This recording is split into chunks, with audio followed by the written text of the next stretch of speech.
আমাদের টিয়া পাখির ডায়েরি চ্যানেলের নিত্য নতুন রোমান্টিক ভালোবাসার গল্প পেতে ও শুনতে আমাদের চ্যানেলটিকে সাবস্ক্রাইব করে পাশে থাকুন। ধন্যবাদ। দাঁড়িয়ে আছি ব্রিজের রেলিংয়ের উপর আর তাকিয়ে আছি কালো ছায়ার ভিতরে জ্বলতে থাকা তারাগুলোর দিকে, আর কথা বলছি আমার বোনের সাথে। আপরে, আমি আসছি তোর কাছে। এতদিন আমি সবার অনেক অত্যাচার সহ্য করেছি, কিন্তু আর নয়। আমি সবার অত্যাচার, উপহাস, বাজে কথা শুনতে শুনতে আজ আমি বড্ড ক্লান্ত। তাই তো সব কিছু থেকে নিজেকে মুক্তি দিয়ে আমি আসছি তোর কাছে। আচ্ছা আপু, তুইও কি আমার সাথে খারাপ ব্যবহার করবি? তুই কি আমার সবার মতো দোষী মনে করিস? আচ্ছা, আমার মৃত্যুর খবর যদি মা বাবা ভাই শুনে, তখন কি তারা কান্না করবে না খুশি হবে? আমার মৃত্যুর কথা শুনে মা বাবা ভাইয়ের চোখের কোণ ভিজে উঠবে না, নাকি মুখে হাসি ফুটে উঠবে? হয়তো কখনো বলবে না আমাদের একা করে কেন চলে গেলে, তবে আমার ভাবি আমার জন্য অনেক কান্না করবে। আমি নিশ্চিত আপু। আপু, আমি আসছি। রাহুল কথাগুলি বলে ঝাঁপ দিল নদীতে আর ডুবে যেতে লাগলো নদীর অতল গভীরে। চলুন আপনাদের বলে আসি রাহুল কেন এমন একটা রাস্তা বেছে নিল 5 মাস আগে। বাবা, তোমার কাছে কথা বলার ছিল আমার, কিন্তু বাবা আমার কথার কোনো উত্তর না দিয়ে চলে গেল। আমি কোনো উপায় না পেয়ে মায়ের সামনে গিয়ে বললাম, মা, কিছু কথা বলার ছিল তোমায়। কি কথা? যা বলার আমায় বলে উদ্ধার করো। মা, আমার কিছু টাকার দরকার ছিল। কলেজের ফি আর একটা সোয়েটার কিনতে হবে। খুব ঠান্ডা পড়েছে তো। তোর এসব ঢঙের কথা শোনার মতো আমার টাইম নেই। আসছে কলেজে টাকা নেওয়ার জন্য। পড়ালেখার বেলা অষ্টলম্বা আর টাকা লাগে। মা, সামনে ফাইনাল পরীক্ষা, তাই দিতে হবে। আমার কাছে টাকা নেই। যা তো আমার সামনে থেকে। নিতুকে নিয়ে স্কুলে যেতে হবে। আমি নিতুকে নিয়ে যাই মা। দরকার নেই তোর মতো পোড়ামুখী ছেলের। শর্ত আমার সামনে থেকে। নিতু চলো। ছোট নিতু রাহুলের দিকে তাকিয়ে থেকে মায়ের সাথে হাঁটা দিল। রাহুলের চোখের কোণে জমা হওয়া জল মুছে সামনের দিকে যাচ্ছে। কোনো উপায় না, কোনো উপায় না যে আমি মন খারাপ করে যখন চলে আসছিলাম, তখন সিঁড়িতে ভাইয়ের সাথে দেখা। ভাই আমার দিকে তাকিয়ে একটা বিরক্তিকর ভাব প্রকাশ করে। আমি বুঝতে পেরে একপাশে দাঁড়িয়ে গেলাম আর বললাম, ভাইয়া। ধুর, আজকের দিনটা আমার পুরো খারাপ হয়ে গেল বুঝি। কি হয়েছে? আমার কলেজের ফি দেওয়া লাগতো, আর একটা সোয়েটার কিনতাম, যদি কিছু টাকা দিতে। থাপ্পড় খাওয়ার আগে সর আমার সামনে থেকে। তোকে আমি টাকা দেই আর আমাদের ব্যবসায় লালবাতি জ্বলুক। তোর জন্য আমাদের পরিবারে এত অশান্তি। সকাল সকাল মেজাজটাই খারাপ করে দিল। রাহুল মন খারাপ করে তার রুমের দিকে যাচ্ছিল, তখনই রাহুলের ভাবি রাহুলের হাত টেনে ধরেন। রাহুল পেছনে তার ভাবিকে দাঁড়িয়ে থাকতে দেখে বলে, কিছু বলবে ভাবি? না, কিছু দেব তোকে? কি দেবে? থাপ্পড়? থাপ্পড়ও দিব, সাথে কিছু টাকাও। আচ্ছা দাও, আমি আমার গালে এগিয়ে নিচ্ছি। নাও, মারো। রাহুলের ভাবি রাহুলের গাল টেনে দিয়ে রাহুলের হাতে 3000 টাকা দিয়ে বলেন, তোরে না বলছি আমি ওদের কিছু চাইবি না? তোর যা লাগবে আমাকে বলতে বলেছি, তাহলে ওদের বললি কেন? ভাবি, তুমি তো আমি এতদূর নিয়ে এসছো। নিজের মা বাবা থাকতে আমি তোমায় বলি কি করে বলো? তোমার ভবিষ্যৎ বলে তো কিছু আছে? তোমায় তা নিয়ে ভাবতে হবে না। তুমি লেখাপড়াটা করো, আর কোনো কিছু টেনশন করিও না। আমি হাসপাতালে যাচ্ছি, তুই কলেজে যা, আর ফেরার পথে হাসপাতালে হয়ে আসিস, একসাথে বাসায় আসবো নি। আচ্ছা ভাবি। নিপুণ চলে যায় সেখান থেকে। আর রাহুল তার ভাবির যাবার দিকে কিছুক্ষণ তাকিয়ে থেকে রুমে গিয়ে রেডি হয়ে বের হয়ে যায় কলেজের উদ্দেশ্যে। এবার আপনাদের রাহুলের পরিচয় দিয়ে দেই। আমাদের গল্পের নায়ক হলো রাহুল। রাহুল এবার ইন্টার 2য় বর্ষে বাণিজ্য বিভাগে পড়ছে। রাহুলের বাবা রহিম চৌধুরী একজন বিজনেসম্যান আর মা নীলা চৌধুরী গৃহিণী। রাহুলের বড় ভাই আরিফ তার বাবার সাথে বিজনেসের দেখাশোনা করে, আর ভাবি নিপুণ একজন ডাক্তার। রাহুলের ছোট একটা বোন আছে নিতু। নিতু এবার 8ম শ্রেণীতে পড়ে। রাহুলের পরিবারের কেউ রাহুলকে দেখতে পারে না, শুধু ভাবি আর নিতু ছাড়া। রাহুলকে অবহেলা করার একটা কারণ আছে, সেটা গল্পের সাথে থাকলেই জানতে পারবেন। কলেজে প্রবেশ করতেই সবাই আমার দিকে তাকিয়ে আমি বিভিন্ন কথা বলতো। সবাই আমি আটখোর অপয়া বলে রাখতো। সবার কথা সহ্য করতে করতে এগুলো এখন আমার গায়ে শুয়ে গেছে। আমি যখন ক্লাসে প্রবেশ করি তখন ক্লাসের বাকি সবাই বলে ওঠে, এই দেখ অপয় আট করে এসছে, ওর দিকে তাকাস না, তাহলে নিজের ক্ষতি হবে। রাহুল কথাগুলো শুনে সবার দিকে একবার তাকিয়ে পেছনে তার জন্য নির্ধারিত একটা বেঞ্চে গিয়ে বসে পড়ে। এই বেঞ্চে রাহুল ছাড়া আর কেউ বসে না। কিছু সময় পর স্যার এসে ক্লাস নেওয়া শুরু করেন। রাহুল ক্লাসগুলো শেষ করে কলেজে প্রয়োজনীয় টাকা জমা দিয়ে নিপুণের হাসপাতালে চলে যায়। রাহুলকে দেখে নিপুণ বলে, এসে গেছিস? হুম। আচ্ছা 15 মিনিট বস এখানে, আমি একটা রাউন্ডে যাচ্ছি, রাউন্ড শেষ করেই বের হব। আচ্ছা। রাহুল বসে রইল আর নিপুণ চলে গেল রাউন্ডে। রাহুলের রুমে বসে থাকতে ভালো লাগছিল না। তখন রাহুল রুম থেকে বের হয়ে হাঁটছিল, তখনই রাহুল শুনতে পায় একজন লোক ডাক্তারের সাথে কথা বলছে কিছু নিয়ে। রাহুল একটু সামনে এগিয়ে গিয়ে শুনতে পায় একজন লোক বলছে সে এত তাড়াতাড়ি বি পজিটিভ রক্ত কোথায় পাবে। ডাক্তারের পায়ে ধরে বলেছে রক্তের ব্যবস্থা করতে, কিন্তু ডাক্তার বারবার বলছে তাদের ব্লাড ব্যাংকে নেই। রাহুল পাশে তাকিয়ে দেখতে পেল একটা ছোট ছেলে দাঁড়িয়ে আছে। তখন রাহুল সামনে গিয়ে, আচ্ছা, আমি রক্ত দিতে রাজি, আর ডাক্তার আমার রক্তের গ্রুপ বি পজিটিভ। রাহুলের কথা শুনে ডাক্তার রাহুলকে নিয়ে গেলেন। যাওয়ার আগে রাহুল ওই লোকের কাঁধে হাত দিয়ে বলে যায় চিন্তা না করার জন্য। 30 মিনিট পর রাহুল রক্ত দিয়ে যখন বের হয়ে আসে, তখন রাহুল দেখতে পায় ওই লোকটা আর ছেলেটা একটা লাশকে জড়িয়ে ধরে কান্না করছে। রাহুল পাশের নার্সকে জিজ্ঞেস করে জানতে পারে কিছুক্ষণ আগে হঠাৎ করে ওই মহিলার খিঁচুনি ওঠে, আর তারপরে সে এই ত্রিভুবন ত্যাগ করে পরভুবনে পাড়ি দিয়েছে। রাহুল কথাগুলো শুনে সেভাবেই দাঁড়িয়ে পড়ে। রাহুল তাকিয়ে আছে ছোট সেই ছেলেটার দিকে। তখন তার ভাই আর মা বাবার বলা কথাগুলো মনে পড়ে যায়। রাহুল সেখানে থেকে বের হয়ে রাস্তা দিয়ে হাঁটছে আর চোখে জমা হওয়া জলগুলো মুছে সামনের দিকে এগিয়ে চলছে। এদিকে নিপুণ রুমে এসে দেখতে পায় রাহুল রুমে নেই। তখন নার্সকে রাহুলের কথা বলে রাহুল 5 মিনিট আগে বের হয়ে গেছে। নিপুণও বের হয়ে যায়। গাড়ি নিয়ে কিছু দূর আসার পর দেখতে পায় রাহুল একটা গাছের নিচে বসে আছে। নিপুণ গাড়ি থেকে বের হয়ে রাহুলের কাছে গিয়ে বলে, কি রে, তোর কি হয়েছে? এ কি তুই কান্না করছিস কেন? কি হলো বল, হাসপাতালে কেউ কিছু বলেছে? কি রে বলবি তো? জানো ভাবি, মা বাবা আর ভাইয়া ঠিক বলে, আমি সত্যি অপয়া, মুখ পড়া ছেলে, আমার স্পর্শ ভালো না। কেন, কি হয়েছে? ভাবি আজকে হসপিটালে। তুই কান্না করছিস কেন? এতে তোর কি দোষ বল? ওনার আয়ু হয়তো ফুরিয়ে এসেছে, তাই উনি মারা গেছেন। না ভাবি, উনি ভালো ছিলেন সম্পূর্ণ, কিন্তু আমি রক্ত দিয়ে বের হয়ে দেখতে পাই এই বাচ্চা ছেলেটার জন্য আমার কষ্ট হচ্ছে। আমার জন্য ছেলেটা তার মাকে হারিয়েছে, আমি একটা ছেলে থেকে তার মাকে কেড়ে নিয়েছে। রাহুল, এগুলো ভুল ধারণা তোর। চল, আর কান্না করতে হবে না। একটা কথা মনে রাখবি, সৃষ্টিকর্তা যাকে এই পৃথিবীতে যত দিনের আয়ু দিয়ে পাঠিয়েছেন, সে তত দিনই এই পৃথিবীতে বেঁচে থাকবে। আর তারপর এই পৃথিবীর মায়া ত্যাগ করে পরপারে যেতে হবে। চল আমার সাথে। কোথায় যাবে? গেলেই দেখতে পাবি। রাহুলকে নিয়ে নিপুণ একটা কাপড়ের শোরুমে নিয়ে গেল। তারপর রাহুলের জন্য কিছু শীতের কাপড় কিনে নিয়ে বাসার দিকে পথ চলা শুরু করলো। রাহুল নিপুণকে এসব করার জন্য মানা করেছিল, কারণ বাসায় যখন সবাই জানতে পারবে নিপুণ এসব রাহুলকে কিনে দিয়েছে, তখন সবাই নিপুণকে কথা শোনাবে। নিপুণ রাহুলের কোনো কথা শোনেনি। কিছু সময় পর রাহুল আর নিপুণ বাসায় চলে আসে। রাহুল আর নিপুণ বাসায় ঢুকে দেখতে পায় রাহুলের মা আর নিতু। রাহুল বসে আছেন ড্রয়িং রুমে। রাহুলের হাতে ব্যাগ দেখে নিতু দৌড়ে আসে আর ব্যাগগুলো নিয়ে দেখতে লাগলো। নিতু সবকিছু দেখে বলে, রাহুল চলে যায় তার রুমে আর নিপুণ চলে যায় তার রুমে। কিছু সময় পর রাহুলের বাবার ফোন বেজে ওঠে। রাহুলের বাবা ফোন রিসিভ করে দাঁড়িয়ে যান আর বলেন, ভাইয়া, আমার জন্য কিছু নিয়ে আসোনি?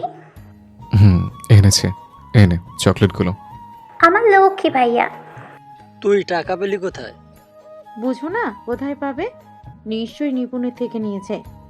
মা বাবা, রাহুল আমার কাছ থেকে টাকা চেয়ে নেয়নি, আমি রাহুলকে দিয়েছি। সে তো নিতে চায়নি, কিন্তু আমি জোর করে দিয়েছি। আর রাহুল, এখানে দাঁড়িয়ে আছিস কেন? রুমে যা তোর, আমি খাবার নিয়ে আসছি। মায়ের চেয়ে মাসির দরদ বেশি। হ্যাঁ মা, যদি নিজের ছেলেকে সহ্য করতে পারে না, তাহলে মাসির তো দরদ তো বেশিই হবে। কি কবে আসছে তোর মেয়ে?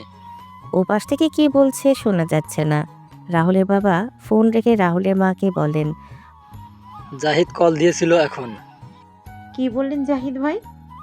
তার মেয়ে দিয়া আমাদের এখানে বেড়াতে আসছে কিছুদিনের জন্য। তাহলে তো ভালোই, আসুক না। কালকে এয়ারপোর্টে থেকে নিয়ে আসতে হবে। কালকে রাশিয়ান কোম্পানি লুকোইল এর সাথে আমাদের মিটিং। এই প্রজেক্টটা যদি পেয়ে যাই তাহলে আমরা দেশের নাম্বার 1 কোম্পানিতে পরিণত হব। আমি আর আরিফ এর জন্য কালকে সকালে বের হয়ে যাব, আর ড্রাইভার ও আমাদের সাথে থাকবে। তাহলে দিয়াকে কে নিয়ে আসবে? বাসায় তো একজন আছে, সে না হয় নিয়ে আসবে। কিন্তু যদি কিচ্ছু হবে না। পরের দিন সকালে রাহুল তার রুমে পড়ছিল। তখনই নিপুণ রাহুলের রুমে খাবার নিয়ে আসে। রাহুল খাবার খাচ্ছিল। তখন রাহুলের বাবা আর ভাই রাহুলের রুমে আসে আর বলে যায় এয়ারপোর্ট থেকে দিয়াকে নিয়ে আসতে। রাহুল কোনো কথা না বলে হ্যাঁ বোধক মাথা নাড়ালো। সবাই চলে গেল। রাহুল আবার পড়তে শুরু করে। তখন রাহুলের ফোন বেজে ওঠে। রাহুল ফোন রিসিভ করে হ্যালো বলতেই ওপাশ থেকে বলে, কিরে কেমন আছিস? কে বলছেন? আরে আমায় ভুলে গেলি মনু? রবিন? কি খবর তোর? এই তো ভালো আছে। বিনতে শাশুড়ে? তুই কেমন আছিস? অনেকদিন পরে কথা হলো তোর সাথে। 5 বছর পর কি করছিস এখন তুই? ইন্টার দ্বিতীয় বর্ষে পড়ছে। তুই? আমিও। কোথায় আছিস? ছেলেটা কি? তুই কই? বরিশাল আছি। আচ্ছা ভালো থাকিস, পরে কথা হবে। আচ্ছা। বাহ, আমার দেবর বাবু দেখছি ফোনে কথা বলছে। আরে ভাবি, কিছু বলবে? কার সাথে কথা বলছে ভাইজান? রবিনের সাথে। তুমি বলা হয়নি রবিনের ব্যাপারে। 5 বছর আগে রবিন তার বাবার ট্রান্সফারের কারণে পরিবারের সাথে বরিশালে চলে যায়। রবিন কল দিয়েছিল, তার সাথে কথা বলছিলাম। ও আচ্ছা, শোন, আজকে এই কাপড়গুলো পরে যাবি। কেন ভাবি? আমি বলেছি তাই। ভাবি, আমি যেরকম আছি সেরকমই ভালো। এত ভালো পোশাক আমার জন্য না। যা বলছি সেটা করবি। আর তাছাড়া তোর হবু বউ আসছে। কি হবো বউ? কেন দিয়া? না ভাবি, আমি যতদিন না বাবা মায়ের কাছে ভালো হয়ে উঠছে ততদিন এসব কথা চিন্তাই করব না। আর দিয়ার কি খেয়ে দেয় কাজ নেই, আমি বিয়ে করবে? কেন, আমার ভাই কি কোনো দিক দিয়ে কম কি দেখতে? না ভাবি, নিতকে আমি যেমন বোনের চোখে দেখি, দিয়াকেও তেমন দেখি। পণ্ডিতি বাদ দিয়ে রেডি হয়ে নিন জনাব। যথাজ্ঞা ম্যাডাম। ফাজিল। ভাবি হলে তো এরকমই হওয়া চাই। এখন শুধু আমি আমার ভাইয়া বাবা মায়ের কাছে ভালো হয়ে গেলে আমার জীবন পরিপূর্ণ। নিপুণ চলে যায়। রাহুল রেডি হয়ে নিচে আসতেই রাহুলের মায়ের সাথে দেখা হয়। তখন রাহুলের মা বলেন, এরকম সেজেগুজে কার যে বুক খালি করতে যাচ্ছে কে জানে। মা, তুমি একটু বেশিই কথা বলো। একদিন দেখবে তোমার বেশি কথা বলার জন্য কিছু একটা হবে। মা, চাবিটা? ভাইয়া, এনে চাবিটা। রাহুল চাবি নিয়ে সেখান থেকে এয়ারপোর্টে চলে যায় আর গাড়ির সাথে হেলান দিয়ে অপেক্ষা করতে লাগে। কিছুক্ষণ পর একটা মেয়ে এসে রাহুলকে জড়িয়ে ধরে। রাহুল তো মেয়েটার জড়িয়ে ধরা দেখেই বেশ অবাক হলো। রাহুল কোনো কথা বলছে না, পুতুলের মতো তাকিয়ে আছে। রাহুলকে ছেড়ে দিয়ে মেয়েটা বলে, বা, আগে থেকে তো বেশ হ্যান্ডসাম হয়ে গেছো। নতুন লুক, নতুন স্টাইল। কে আপনি? আমার জড়িয়ে ধরলেন যে? আরে, আমায় চিনতে পারোনি? আমি দিয়া। কে? হ্যাঁ, চিনতে পারোনি? ও আচ্ছা, আপনি গাড়িতে বসুন, ব্যাগগুলো দিয়ে আমি গাড়িতে তুলে দিচ্ছি। রাহুল ব্যাগগুলো ডিকিতে রেখে এসে সামনের সিটে বসে। দেখতে পায় দিয়াও সামনের সিটে বসেছে। রাহুল কিছু না বলে গাড়ি স্টার্ট দিল। তখন দিয়া বলে, কি করছো এখন তুমি? গাড়ি চালাচ্ছে। আরে বলছি, পড়ালেখা কি করেছো? এইচএসসি পরীক্ষার্থী আমি। আমিও তো। পরীক্ষার 1 মাস পরে। তাহলে তুমি এখানে? আমি পরীক্ষা দিতেই সিলেটে আছি। বুঝলাম না কিছুই। আমি সিলেটে এডিএস সরকারি কলেজে ভর্তি হয়েছি, কিন্তু ক্লাস করতাম ঢাকায়। পরীক্ষা দেওয়ার জন্য এখন আমি সিলেটে। ও আচ্ছা। তা তোমার গার্লফ্রেন্ডের কি খবর? এরকম প্যারা আমার নাই। আর তাছাড়া বাদ দিন। আচ্ছা, তুমি সেই কবে থেকে আমায় আপনি আপনি করে বলছো কেন? আমরা তো সমবয়সী। মেয়েদের সাথে আপনি করে কথা বলতে আমি পছন্দ করি। বাহ বাহ, তা তোমার বউকে আপনি করে বলবে নাকি? বললেও বলতে পারে। কিন্তু আমি মানাবো না তো। মানে কি বলছেন আপনি? বলছি তুমি আমায় আপনি করে বলতে পারবে না? নামুন গাড়ি থেকে। গাড়ি থেকে নামবো মানে? বাসে চলে এসছে, তাই বলছি নামতে। ও আচ্ছা। দিয়া গাড়ি থেকে নেমে বাসার ভিতরে চলে যায়। রাহুল গাড়ি থেকে বাসার কাজের লোককে ব্যাগগুলো নিয়ে যেতে বলে গাড়ি পার্ক করে। ভেতরে গিয়ে তার মায়ের সামনে চাবি রেখে চলে যায় তার রুমে। দুপুরবেলা সবাই যখন খাবার খাচ্ছিল তখন রাহুল তার খাবার নিয়ে চলে যাচ্ছিল, তখন দিয়া বলে, রাহুল, কি ব্যাপার, তুমি এখানে আমাদের সাথে বসে খাবার খাচ্ছ না কেন? আমি টিভির সামনে বসে খাবার খাই। ভাইয়া, আমিও তোমার সাথে বসে খাবো। আচ্ছা, আয়। কোনো দরকার নেই। এমনি আমার সব কিছু হারিয়েছি তোর জন্য। এখন আমার মেয়েকে হারাতে পারবো না। মা, খাবার ঠান্ডা হয়ে যাচ্ছে, খেয়ে নিন। রাহুল, যা ভাই, তুই টিভি দেখে খাবার খেয়ে নে। নিতু, তোরে যদি ওর সাথে আবার কথা বলতে দেখি তাহলে কিন্তু খুব খারাপ হয়ে যাবে। আমার ভয় হয় তোকেও না কবে হারিয়ে ফেলি। আন্টি, এমন করে বলছো কেন? নিতু তো রাহুলের বোন। তো রাহুলের সাথে কথা বলবে না তো কার সাথে কথা বলবে? দিয়া, খাবার খেয়ে নাও, পরে না হয় কথা বলা যাবে। রাহুল, তোর কিছু লাগবে? না ভাবি। রাহুল খাওয়া দাওয়া শেষ করে তার রুমে গিয়ে ঘুমিয়ে যায়। বিকেলে রাহুলের ফোনের শব্দে ঘুম ভেঙে যায়। রাহুল ফোন হাতে নিয়ে দেখতে পায় unknown number. Rahul call receive করতেই ওপাশ থেকে বলে ওঠে, কি জানাবের ঘুম হয়েছে কি? কি বলছেন আপনি? তোমার বউ বলছি। কি বললেন আপনি? বউ বলছি, বউ। ফোন রাখলাম আমি, যত সব ফালতু। ফোন রাখলে এখন তোমার রুমে চলে আসবো কিন্তু।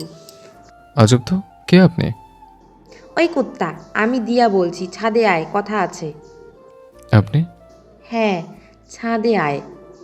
পারবো না, রাখুন তো আপনি ফোন। ওই কুত্তা, আমি নিচে আসলে কিন্তু তোর খবর আছে বলে দিলাম। দিয়া কথাগুলো বলে ফোন কেটে দেয়। রাহুল ও বিছানায় পড়েছিল, তখন রাহুল মনে মনে বলে, কি মেয়ে রে বাবা, এ তো দেখছি মারাত্মক ডেঞ্জারাস মেয়ে। কি করবে এখন? না, একবার যে দেখে আসে কি জন্য ডেকেছে। রাহুল রুম থেকে বের হয়ে ছাদে গিয়ে দেখতে পায় দিয়া ছাদে পায়চারি করছে। দিয়া রাহুলকে দেখতে পেয়ে বলে, যাক, বাধ্য ছেলের মতো চলে এসেছিস দেখছি। বলুন, কি বলবেন? আমি এখানে আপনার সাথে কথা বলতে দেখলে মা বাবা আমায় বকাঝকা করবে। তার আসার আগে বলুন কি জন্য ডাকছেন। প্রেম করার জন্য ডেকেছি জানাব।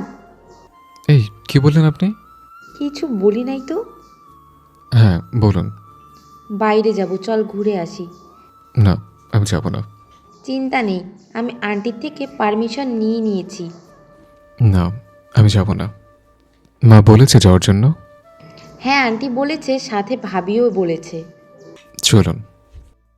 কলেজে গিয়ে ক্লাস করা, বাসায় এসে মা বাবা ভাইয়ের মুখে কটু কথা শোনা, ভাবের স্নেহ ভালোবাসা আর দিয়ার সাথে পড়াশোনা করা, সবকিছু মিলিয়ে রাহুলের দিনগুলো ভালো চলছিল।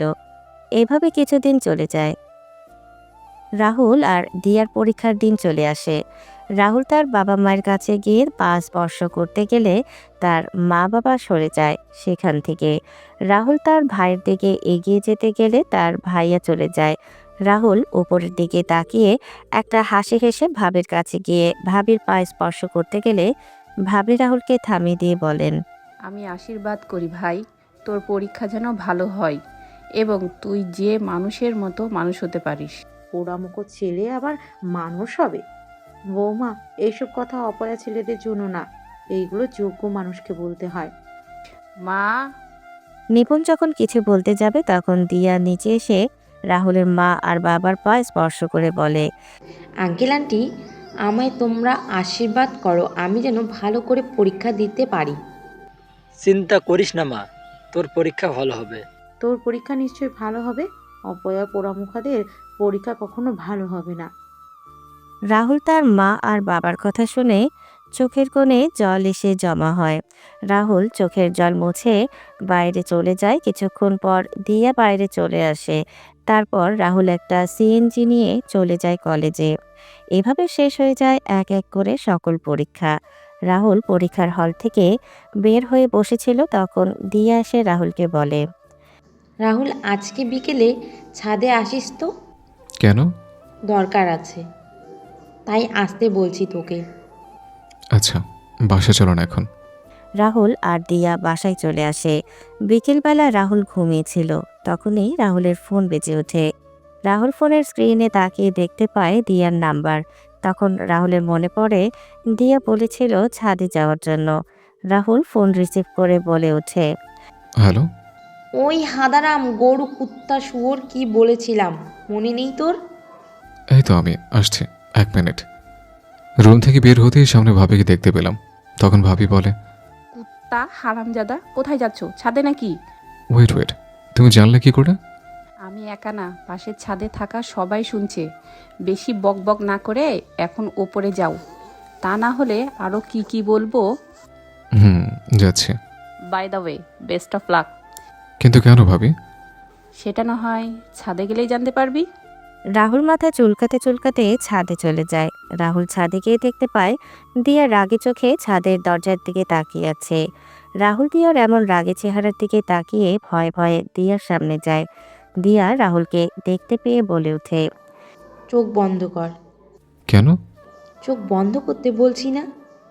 উফ, এত কথা বলিস কেন? আচ্ছা, করলাম। দিয়া রাহুলের কথা শুনে চোখ বন্ধ করে দাঁড়ায়। তখন দিয়া তার পেছন থেকে ফুল বের করে রাহুলকে চোখ খুলতে বলে। দিয়া বলা শুরু করে, আমি তোমার সঙ্গে তোমার জগতে চিরকালের জন্য থেকে যেতে চাই। আমার দুনিয়ায় শুধুমাত্র তোমারই অস্তিত্ব রয়েছে। তোমার মুখের হাসি ফোটানোর জন্য সমস্ত কিছু করতে রাজি আছি আমি। এই খোলা আকাশ, এই দিনের আলোয় আলোকিত সকলের সামনে বলতে আমার লজ্জা করছে না যে আমি তোমায় ভালোবাসার জন্য উন্মাদ। I love you Rahul. দিয়া চোখ বন্ধ করে এক নিঃশ্বাসে কথাগুলো বলে রাহুলের কোনো রেসপন্স না পেয়ে অল্প কিছুক্ষণ সময় ধীরে ধীরে চোখ খুলে সামনের দিকে তাকায়। তখন দিয়ে দেখতে পায় রাহুল সেখান থেকে সরে গিয়ে ছাদের একপাশে দাঁড়িয়ে আছে। দিয়া সেখান থেকে উঠে রাহুলের পাশে গিয়ে বলে, কি হলো, তুমি ওখান থেকে এখানে চলে এলে যে? কোনো উত্তরও দিল না যে? দেখুন, আপনি ভুল করছেন। আপনি মনে মনে যা চিন্তা করেছেন সেটা কোনোদিনও সম্ভব না। মানে? রাহুল কি বলছো কি তুমি? হ্যাঁ, আমি ঠিকই বলছি। আপনার মাথায় যা ঘুরছে সেটা মাথা থেকে ছেড়ে ফেলে দিন, এতেই ভালো হবে। রাহুল, আমি তোমায় সত্যিই ভালোবাসি, তুমি কেন বুঝতে পারছো না? আমি বুঝতেও চাই না কখনো। দেখুন, আমি আমার পরিবারের কাছে একজন খারাপ ছেলে, একজন খুনি, একজন অপয়া। আমি আমার মা বাবার কাছেই খারাপ হয়ে গেছে, এখন নিজেকে তাদের কাছে যোগ্য হওয়ার চেষ্টা করছে। আমি আমার মা বাবা কষ্ট পাবে এমন কোনো কাজ করব না। রাহুল, তুমি নিজেই তো বলেছো তোমার মা বাবা তোমায় দেখতে পারে না, তাহলে তুমি কেন তাদের নিয়ে ভাবছো? আমি ভাবছি কারণ তারা আমার মা বাবা। এমন মা বাবা থাকার চেয়ে না থাকাই ভালো। যে মা বাবা নিজের ছেলেকে দেখতে পারে না, নিজের ছেলের সাথে অমানুষের মতো আচরণ করে। তোমার তো সাহস কম না? তুমি আমার মা বাবাকে নিয়ে কথা বলছো? তুমি জানো আমি এখানে দাঁড়িয়ে আছি কেন? আর আমার মা আমাকে 10 মাস 10 দিন তার গর্ভে রেখে বড় করেছে। আর আমি এই পৃথিবীতে এসেছি আলো বাতাস পেয়েছি সেই মায়ের জন্য, যে মা আমায় 10 মাস 10 দিন গর্ভে ধারণ করেছিল। আর তুমি তো মৃত্যু কামনা করেছ। আরে, তুমি আমার বাবার মৃত্যু কামনা করছো? আমি এত বড় হয়েছি যে বাবা আমায় হাত ধরে হাঁটতে শিখেছিল, আর তুমি তাদের মৃত্যু কামনা করছো? এখন হয়তো তারা কোনো ভুলে জর্জরিত, তাই আমার সাথে খারাপ ব্যবহার করছে। যে সময় বাবা মায়ের ভুল ভেঙে যাবে তখন ঠিকই আমার বুকে টেনে নেবে, এটা আমার বিশ্বাস। আমি জানি সৃষ্টিকর্তা কাউকে নিরাশ করেন না, আমাকেও করবেন না। তুমি আমার বাবার বন্ধুর মেয়ে, তুমি আমাদের অতিথির মতো থাকো, কোনো কথা বলবে না। আমি তুমি আমার বোনের চোখে দেখি, আর তুমি যদি আমার বোন হয়ে থাকতে চাও তাহলে থাকো, নাহলে যেতে পারো। আমার কথায় কোনো কষ্ট পেলে আমি ক্ষমা করে দেবে। রাহুল কথাগুলো বলে সেখান থেকে চলে যায়। আর রাহুলের মা ছাদের এক পাশে দাঁড়িয়ে ছেলের বলা কথাগুলো শুনছিল। রাহুলের মা সব শুনে বুঝতে পারেন তার রাহুলের সাথে এত বাজে ব্যবহার করার পরও রাহুলের কোনো অভিযোগ নেই তাদের প্রতি। রাহুলের মা চোখের জল মুছে নিচে নেমে আসেন। দিয়া গালে হাত দিয়ে দাঁড়িয়েছিল। পরের দিন রাহুল তার রুমে বসেছিল, তখন নিপুণ আসে রাহুলের রুমে। নিপুণ বলে, রাহুল, কি করছিস তুই? এই তো ভাবি, বসে আছে। কিছু বলবে? হ্যাঁ, আমি কয়েকদিনের জন্য বাসায় যাব, তুইও চল। না ভাবি, আমি বাসায় আছি। বাবার শরীর ভালো না। ভাইও তো অফিসে থাকে। মা পারবে না একা সব কিছু। কিন্তু ভাবি, তুমি চিন্তা করো না তো। তুমি যাও, বাড়ি থেকে ঘুরে আসো। তোমার এই সময় আঙ্কেল আর আন্টিদের সাথে থাকাই ভালো। আচ্ছা ভাই, সাবধানে থাকবি। কেউ কিছু বললে চুপচাপ থাকবি না, সাথে সাথে উত্তর দিবি। ওকে ডাক্তার আফা, ফাজিল। Bye bye. আপনার বলা হয়নি ভাবি। ভাবি কনসেপ্ট করছে, তাই ভাবি কি তার বাড়িতে গিয়ে কয়েকদিন থাকতে বলেছেন তার বাবা মা। রাতের বেলা রাহুল যখন তার রুমে বসেছিল, তখন রাহুলের রুমে খাবার নিয়ে কেউ প্রবেশ করে। তখন রাহুল তার রুমে বসে পরীক্ষার প্রশ্নগুলো দেখছিল। রাহুল তার রুমে কারো উপস্থিত বুঝতে পেরে পেছন ফিরে তাকায়। রাহুল দেখতে পায় তার মা খাবার হাতে রুমে দাঁড়িয়ে আছেন। রাহুল খুশি হয়ে তার মায়ের দিকে এগিয়ে গিয়ে, এগুলো না। রাহুলের মা রাহুলের দিকে তাকিয়ে বুঝতে পারলেন রাহুল কেন আসলো না। রাহুলের মা বলেন, খাবারটা খেয়ে আমায় উদ্ধার করো নবাব সাহেব। আচ্ছা মা, রেখে যাও, আমি খেয়ে নেব। হ্যাঁ, খেয়ে নাও। রাহুলের মা চলে গেলে রাহুল খাবার খেয়ে ঘুমিয়ে পড়ে। কয়েকদিন ধরে রাহুল একটা জিনিস লক্ষ্য করলো, রাহুলের মা রাহুলের সাথে আগের মতো খারাপ ব্যবহার করে না। আর নিতুকে রাহুলের সাথে কথা বলতে দেখেও কিছু বলে না। রাহুলও মনে মনে অনেক খুশি ছিল যে তার মা তার সাথে ভালো ব্যবহার করছে। দিয়া রাহুলকে আর ওই দিনের পর ভালোবাসার কথা বলেনি। দিয়া রাহুলের সাথে ভাই বোনের মতো ব্যবহার করে। একদিন রাহুলের মা বাবা আর ভাই নিপুণকে নিয়ে আসার জন্য নিপুণের বাসায় চলে যায়। রাহুল, দিয়া আর নিতুর কথা বলতে বলতে সিঁড়ি বেয়ে নিচে নামছিল। হঠাৎ করে নিতু পা পিছলে পড়ে যায়, সাথে সাথে নিতুর মাথা পেটে রক্ত বের হয় আর অজ্ঞান হয়ে যায়। রাহুল আর দিয়া নিতুকে তুলে নিয়ে নিতুর রুমে নিয়ে যায়। রাহুল নিতুর মাথায় রক্ত মুছে দিচ্ছে আর বলছে, বোন, এই বোন, চোখ খোলো না। এই বোন, কথা বলো। দিয়ে নি তোর জ্ঞান ফিরছে না কেন? আমিও বুঝতে পারছি না, পানি দিচ্ছি তো। এইদিকে রাহুলের মা বাবা ভাই ভাবি বাসায় এসে কাউকে দেখতে না পেয়ে হঠাৎ করে নিতুর রুম থেকে রাহুলের কণ্ঠ শুনতে পান। সবাই নিতুর রুমে গিয়ে দেখতে পান রাহুল নিতুর মাথায় ব্যান্ডেজ করে দিচ্ছে আর দিয়া নিতুর চোখে মুখে জল দিচ্ছে। রাহুলের মা নিতুর কাছে গিয়ে নিতুর মাথায় হাত বুলিয়ে দিয়ে আতঙ্কগ্রস্ত কণ্ঠে বলেন, কি হয়েছে নিতুর? আর মাথায় ব্যান্ডেজ কেন? আসলে মা, আমরা কথা বলতে বলতে সিঁড়ি বেয়ে নিচে নামছিলাম, তখন হঠাৎ করে নিতু পা পিছলে পড়ে যায়। চিন্তা করো না মা, আমি ব্যান্ডেজ করে দিয়েছি, এক্ষুনি জ্ঞান ফিরে আসবে। কি গো, ডাক্তারকে কল দিয়েছিলে? হ্যাঁ ডাক্তার বলছে আসছে। নিতু, নিতু, মা কথা বল। আমি যে কেন তোকে বাসায় একা রেখে গেলাম, আমি তো ভুলেই গিয়েছিলাম।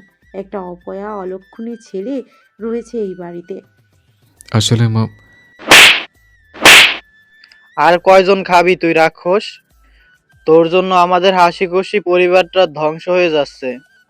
আজকে তোকে তো আমি মেরেই ফেলবো। আরিফ কথাগুলো বলেই রাহুলকে মারতে লাগলো আর রাহুল বলছে, ভাই আমার কথাটা শোনো, আমি কিছু করিনি। আহ মা, ভাইয়া, আহ। রাহুল চিৎকার করছে কিন্তু আরিফ রাহুলকে মেরে যাচ্ছে। নিপুণ সবকিছু দেখছিল। তখন নিপুণ আরিফকে ধাক্কা দিয়ে সরিয়ে দিয়ে বলে ওঠে, রাহুলকে কেন মারছো একা? দিয়াও তো সাথে ছিল, তাহলে? কি বলছো কি বৌমা? নিপুণ, মাথা ঠিক আছে তোমার? আমার মাথা ঠিক আছে, কিন্তু তোমাদের মাথা ঠিক নেই। রাহুল আর দিয়া তো বাসায় ছিল, আর ওরা তো বলেছিল কথা বলতে বলতে নিচে নেমেছিল। তাহলে রাহুলের দোষ কোথায় এখানে? আর এখানে যদি রাহুলের দোষ থাকে, তাহলে দিয়ারও দোষ থাকার কথা। আরিফ শান্ত হয়, সরে আয় তুই, এই তো ডাক্তার এসেছে। তারপর ডাক্তার এসে নিতুকে দেখে একটা ইঞ্জেকশন দিয়ে কিছু মেডিসিন দিয়ে চলে যায় আর বলে যায়, কিছু সময় পর নিতুর জ্ঞান ফিরে আসবে। ডাক্তার চলে যায় আর নিপুণ রাহুলকে নিয়ে সেখান থেকে চলে যায়। আচ্ছা কি হয়েছিল বলো তো আমায় রাহুল?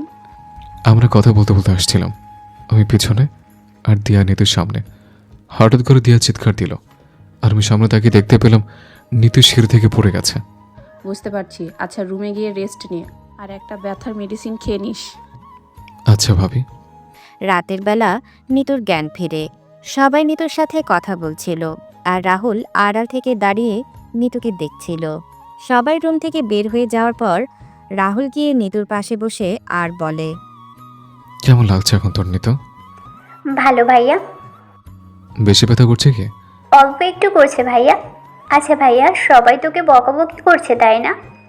কই না তো। আচ্ছা তুই রেস্ট নে, আমি গেলাম। আচ্ছা ভাইয়া। রাহুল নিতুর রুম থেকে বের হয়ে আসে। দিনে দিনে কিছুদিন চলে যায়। নিপুণের শরীরের অবস্থা ভালো না, তাই নিপুণের সাথে নিতুকে পাঠিয়ে দেওয়া হয় নিপুণের বাড়িতে। রাহুল তার রুমে বসে মোবাইলে গেম খেলছিল। তখনই দিয়া রাহুলের রুমে আসে আর বলে, কি করছিস তুই? গেম খেলছে। কোনটা খেলছিস? Call of Duty. ও ভালোই হলো। কেন? আমি ফোনের স্ক্রিনে তাকিয়ে বললাম, আমি গেম খেলার সময় ফোনের স্ক্রিন থেকে চোখ সরাই না। বুঝতে পারবি একটু পরে। কে বুঝবো? আজকে কি স্পেশাল কোনো কিছু আছে? অনেক স্পেশাল খাবার আছে। তাহলে তো ভালোই। কিছু সময় পর রাহুল তার রুমের মাটিতে রক্তাক্ত অবস্থায় পড়ে আছে আর সামনে দাঁড়িয়ে আছে রাহুলের মা বাবা, বড় ভাই আর দিয়া। দিয়া রাহুলের পাশে দাঁড়িয়েছিল। তখন দিয়া রাহুলের কলার চেপে ধরে কানে কানে বলে, কি রে, কেমন লাগছে তোর এখন?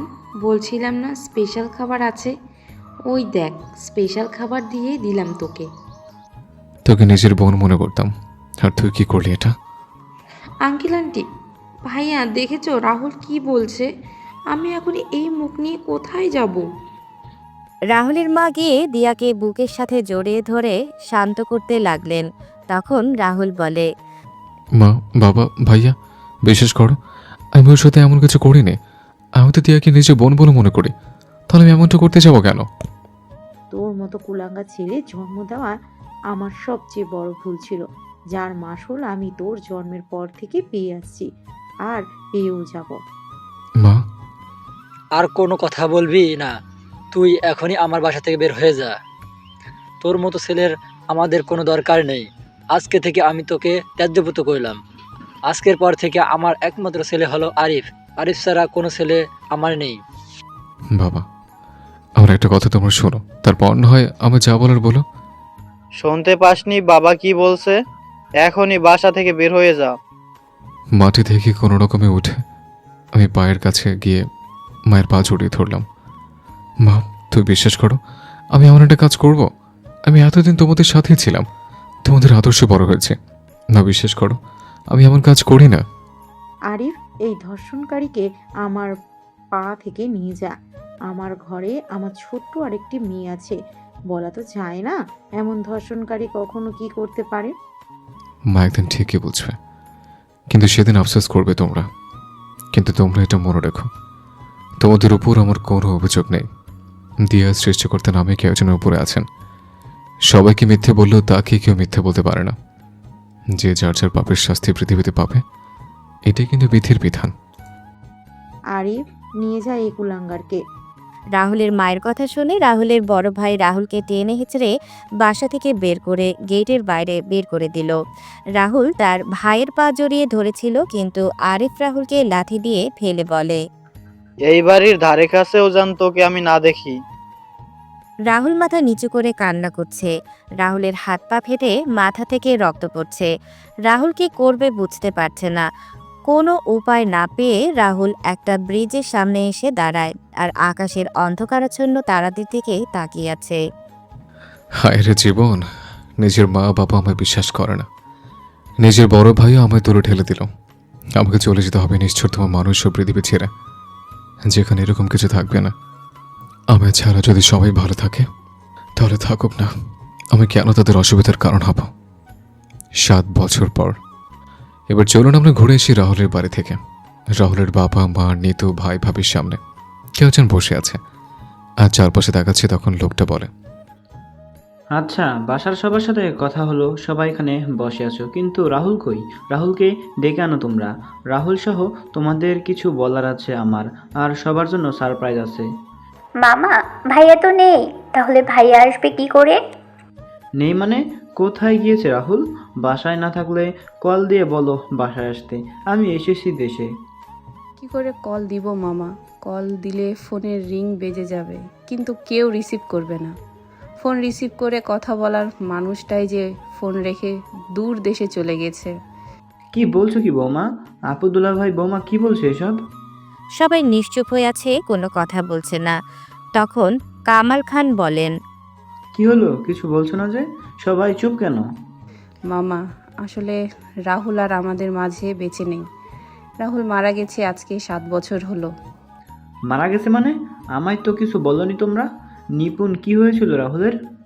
আসলে মামা, আমি তখন আমার বাবার বাসায় ছিলাম, তারপর ফোন পেয়ে এখানে আসি। আর এখানে এসে জানতে পারি হঠাৎ একদিন পুলিশ একটি অর্ধগলিত লাশ নিয়ে বাড়িতে আসে আর বলে লাশের পাশের সাথে মানিব্যাগ থেকে একটা আইডি কার্ড পেয়েছে যার নাম রাহুল। একদিক দিয়ে ভালোই হয়েছে রাহুল মারা গেছে, না হলে আরও কষ্ট পেয়ে মরতে হতো। কষ্ট পেয়ে মরতে হতো মানে? ছেলেটা আর জীবনে যে অবহেলা পেয়েছে, বেঁচে থাকলে হয়তো আরও অবহেলা কষ্ট পেতে হতো। মামা, বড় আপুর মৃত্যুর জন্য সবাই রাহুলকে অপমান করত। আমার শাশুড়ি তো তার ছেলেকে অপয়া, মুখ পোড়া আরও কত কিছু বলে অপমান করত। আর আমার স্বামী তো উঠতে বসতে রাহুলকে মারধর করত। আমি এদের না দেখলে বিশ্বাস করতে পারতাম না একজন বাবা মা ভাই কতটা অমানুষ হতে পারে। নিপার মৃত্যু হয়েছে মানে? আপু, দুলাভাই, তোমরা নিপার লাশ পেয়েছো কি কখনো? মেয়ের লাশ পাব কি করে বল? মেয়ের লাশটা যে নদীর স্রোতের সাথে ভেসে গেছে। ওই দিন যদি ওই পোড়ামুখো ছেলেটার সাথে না যেত, তাহলে হয়তো আমার বড় মেয়েটাকে হারাতে হতো না। আচ্ছা, নিপা, নিপা ভেতরে আয় ধরা। কামাল খানের মুখে নিপা নাম শুনে সবাই বেশ অবাক হয়ে যায়। সবাই কামাল খানের দিকে এবং সদর দরজার দিকে তাকাচ্ছে। কিছু সময় পর সবাই দেখতে পায় নিপা চোখের জল মুছতে মুছতে তার মামি ও কয়েকজন ভেতরে প্রবেশ করে। নিপা চোখের জল মুছে তার মামার সামনে এসে দাঁড়ায়। তখন রাহুলের মা বলেন, ভাই, এ তো আমাদের নিপা। হ্যাঁ, আমাদের নিপা। আরে, তুই বেঁচে আছিস? কথাটা বলে রাহুলের মা বাবা তখন নিপার সামনে এসে নিপাকে জড়িয়ে ধরবে। তখন নিপা তাদের হাতের ইশারায় থামিয়ে দিয়ে বলে, কে আপনি? আমি আপনাদের চিনি না। মামা, চলো এখান থেকে। মা, তুই কি বলছিস এসব? আমরা তোর বাবা মা, আমাদের চিনতে পারছিস না তুই? কোনো খুনিদের সাথে আমার কোনো সম্পর্ক নেই। আমি এসেছিলাম আমার ভাইয়ের সাথে দেখা করার জন্য, কিন্তু আমার ভাই যখন এখানে নেই, তখন এখানে থেকে আমার কোনো লাভ নেই। আপু, কি বলিস এসব? এটা তো তোর বাড়ি, বাড়ি ছেড়ে কোথায় যাবি তুই? তোমাদের মতো খুনিদের সাথে আমার কোনো সম্পর্ক নেই। এই বাড়ি আমার না। যেই বাড়িতে তোমাদের মতো খুনিরা বাস করে, সেই বাড়ি কখনো আমার হতে পারে না। নিপা, শান্ত হ তুই মা। মামা, এরা তিনজন মিলে আমার ভাইটাকে মেরে ফেলেছে। আমি কি করে শান্ত হব তুমি বলতে পারো মামা? যে ভাইয়ের কারণে আমি এখনো এই পৃথিবীতে বেঁচে আছি, আজ সেই ভাই এই পৃথিবীতে বেঁচে নেই। আমি সবাইকে বলেছিলাম রাহুলের কথাগুলো শোনার জন্য, কিন্তু রাহুলের কথাগুলো শুনেনি। উল্টো রাহুলকে অপমান করতো এরা। ছেলেটাকে বিনা দোষে ছোটবেলা থেকে অবহেলা অপমান করে এসেছে সবাই। একটা বাইরের মেয়ের কথা শুনে রাহুলকে আঘাত করে রক্তাক্ত অবস্থায় বাসা থেকে বের করে দিয়েছে এরা। তুমি কে? আপু, আমি আপনার ছোট ভাই আরিফের স্ত্রী। সত্যি, একজন মা যে এত পাষাণ হতে পারে সেটা আমি তোমায় না দেখলে বুঝতেই পারতাম না। যেই ছেলেটাকে 10 মাস 10 দিন নিজের শরীরে বহন করলে, সেই ছেলের সাথে অমানুষের মতো ব্যবহার করলে তুমি। ছি মা, ছি। রাহুলের মা বাবা মাথা নিচু করে বসে আছেন, কোনো কথা বলছেন না। নিপা আবার বলে ওঠে, মামা, তুমি এখানে থাকবে এখনো? আমি গেলাম, তুমি আসো। মা, তুই আমাদের ছেড়ে যাস না। তোকে এতদিন পর ফিরে পেয়েছি, তোকে আর হারাতে দিব না। আমাকে এখানে রাখতে হলে আমার ভাইকে ফিরিয়ে আনতে হবে আপনার। পারবেন আনতে আপনি? জানি পারবেন না, তাই আমাকে আটকে রাখার কোনো বৃথা চেষ্টা করবেন না আপনি। আসছি আমি। নিপা বের হয়ে চলে যায় বাসা থেকে। রাহুলের মা বসে পড়েন মাটিতে আর কান্না করতে থাকেন। কিছু সময় পর কামাল খান সবাইকে নিয়ে বাসায় ফিরে আসেন। রাতের বেলা নিপা ব্যালকনিতে রাহুলের ছোটবেলার ছবির দিকে তাকিয়ে আছে আর বলছে, আমাকে একা করে চলে গেলি ভাই। রাহুল, তুই না ছোটবেলায় আমায় বলতি? আপু, তুই তোর হাতের মুঠে আমার একটা আঙুল ধরে আমায় পৃথিবী ঘুরিয়ে দেখাবে? ভাই, তুই আমায় একা করে চলে গেলি পৃথিবী ছেড়ে। আমি তোর জন্য কিছুই করতে পারিনি রে বোন বোন হয়ে, কিন্তু তুই ছোট ভাই হয়ে আমার জন্য অনেক কিছু করেছিস। ভাই, আয় না তুই ফিরে। আমি যে তোকে খুব মিস করতেছি রে ভাই। এদিকে রিমি তার বান্ধবী জয়কে বলছে, কি ব্যাপার, কয়েকদিন যাবত ওই ছেলেটাকে কলেজে দেখতে পাচ্ছি না কেন? কার কথা বলছিস? আরে ওই যে একটা ছেলে খাবার ডেলিভারি দিয়ে যায় আমাদের বাসায় এসে। হঠাৎ করে ছেলেটার খোঁজ করছিস কেন?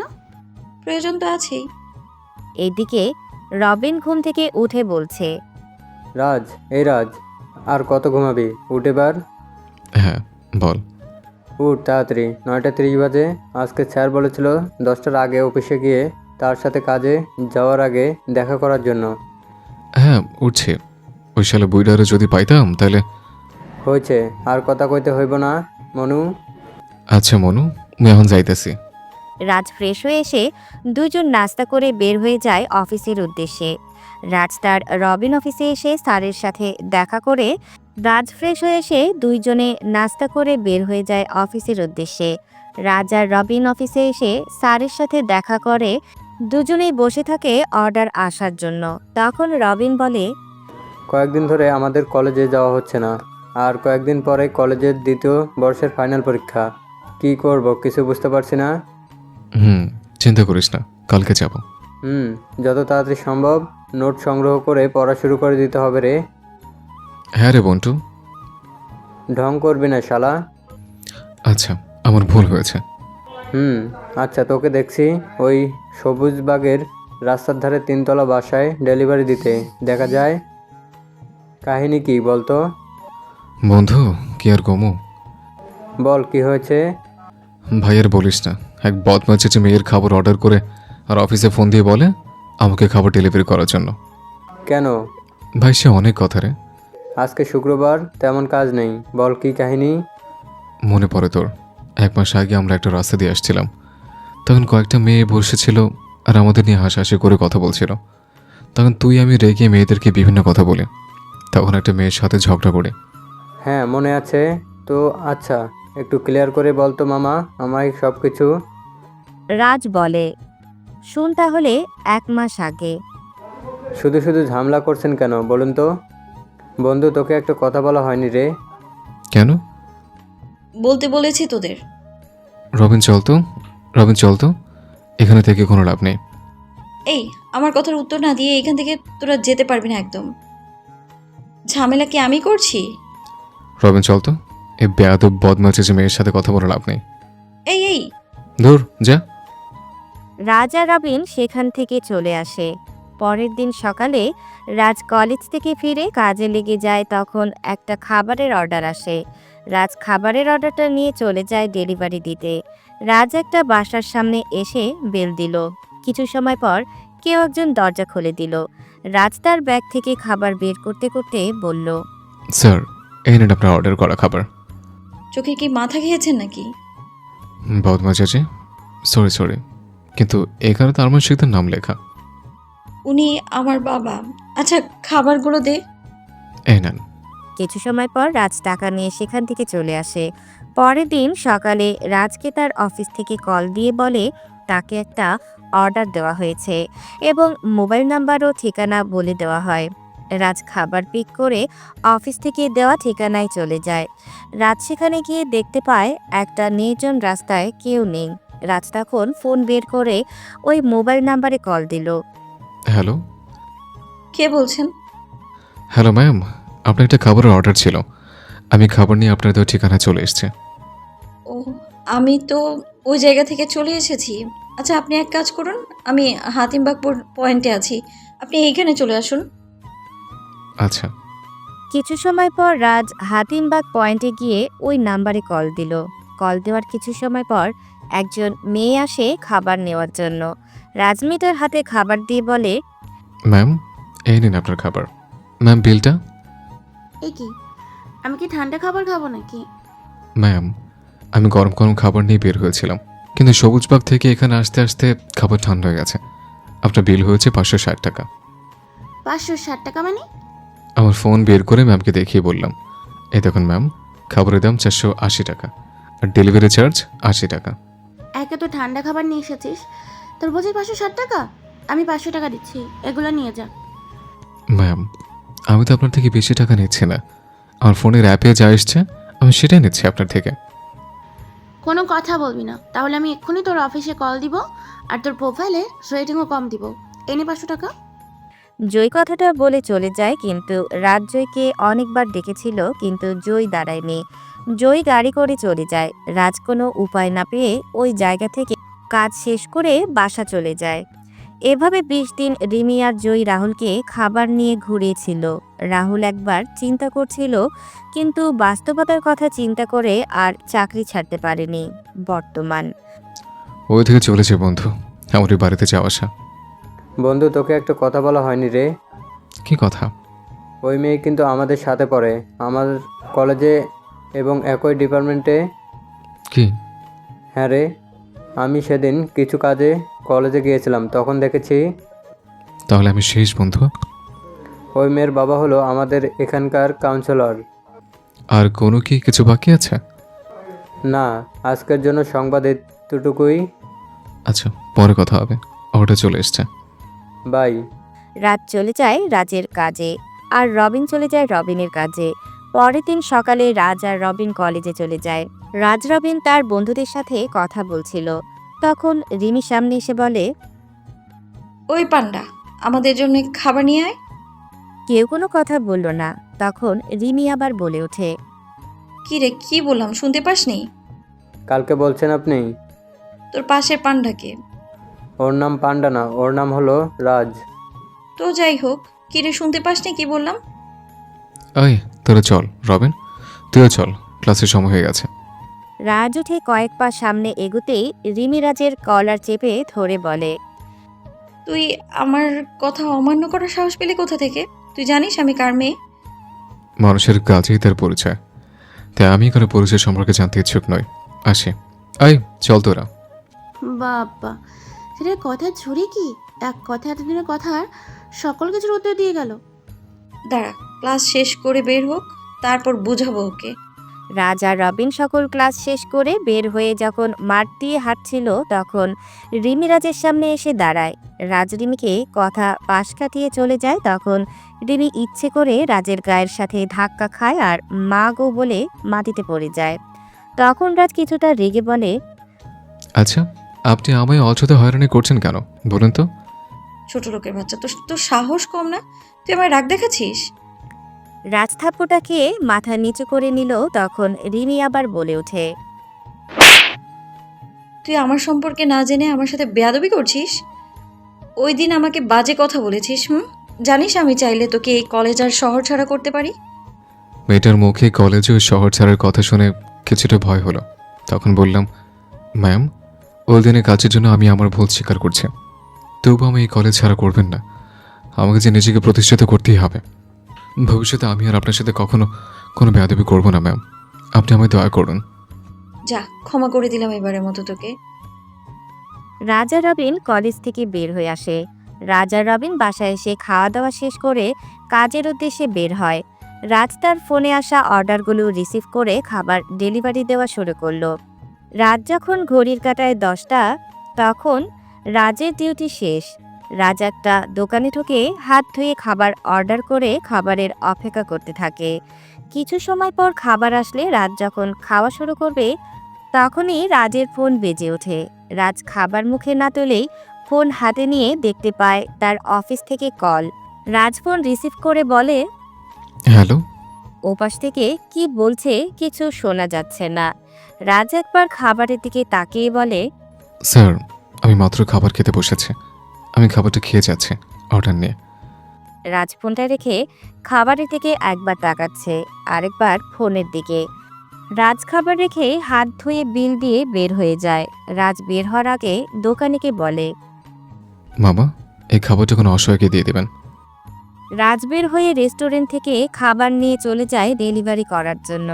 রাজ ডেলিভারি সম্পন্ন করে বাসায় ফিরতে ফিরতে প্রায় রাত 12টা বেজে যায়। রাজ বাসায় প্রবেশ করতে রবিন বলে, কি রে, এত দেরি হলো যে? আরে বলিস না, হঠাৎ করে অফিস থেকে কল দিয়ে বলে খাবার নিয়ে যাওয়ার জন্য। খাওয়া দাওয়া করছিস? তুই করেছিস? রবিন কোনো কথা না বলে চলে যায়। সেখান থেকে রাজ বাথরুমে গিয়ে ফ্রেশ হয়ে বের হতেই দেখতে পায় রবিন খাবার হাতে দাঁড়িয়ে আছে। তখন রাজ বলে, খাবার খাসনি তুই এখনো? কথা না বলে খেয়ে নে। আমি তোকে ভালো করে চিনি, সো আমার সাথে মিথ্যা বলে লাভ নেই। আচ্ছা বাদ দে, আমি খাইয়ে দিচ্ছি। রবিন কথাটা বলে রাজকে বিছানায় বসিয়ে খাবার খাইয়ে দিতে লাগলো। রাজ খাবার খাচ্ছে আর কান্না করছে। তখন রবিন বলে, কান্না করছিস কেন? তুই না থাকলে আমার কি হতো বল? সত্যি আমি তোকে বন্ধু হিসেবে পেয়েছি। পাম দিস না তুই আমায়। শালা, তোকে খাইয়ে দিচ্ছি। এখন আর কিছুদিন পরে তুই যখন বিয়ে করবি তখন তোর স্ত্রী হাতের রান্না খাওয়াতে হবে কিন্তু। চিন্তা করিস না, তোর বউ তো আমার বউ, আর আমার বউ তোর ভাবি। শালা, আগের মতো শেয়ানা রয়ে গেলি তুই। দুই বন্ধু আর কিছু সময় কথা বলে ঘুমিয়ে পড়ে। পরের দিন সকালে রবিন কিছু কাজে তার পরিবারের সাথে দেখা করার জন্য তার বাড়ি চলে যায়, আর রাজ দাঁড়িয়ে আছে গাড়ির জন্য। রাজ একবার রাস্তার দিকে আর একবার আকাশের দিকে তাকিয়ে বলছে, ধর, ছাতাটা নিয়ে আসলাম।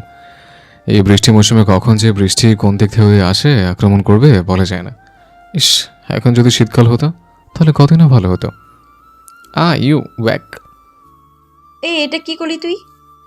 প্রতিশোধ নিয়েছে। কিসের? দেখতে পাচ্ছেন না কিসের প্রতিশোধ নিয়েছে? বুঝতে পারছে না কিছু। বলছে শুনুন তাহলে। রাত যখন রাস্তার পাশে দাঁড়িয়েছিল গাড়ির জন্য, তখন রিমি ওই রাস্তা দিয়ে যাচ্ছিল। রিমি রাজকে দাঁড়িয়ে থাকতে দেখে ইচ্ছে করে রাস্তার পাশে জমে থাকা পানিতে চাকা নামিয়ে রাজের শরীরে কাদা ছিটিয়ে দিল। রাজও পাশে পড়ে থাকা ইটের টুকরো তুলে রিমির গাড়িতে ছুঁড়ে মারে আর গাড়ির পেছনের গ্লাস ভেঙে যায়। রাজ বলছে, বেশি কথা বললে কিন্তু এই কাদামাকে শরীরে জড়িয়ে ধরবো। এই দূরে যা।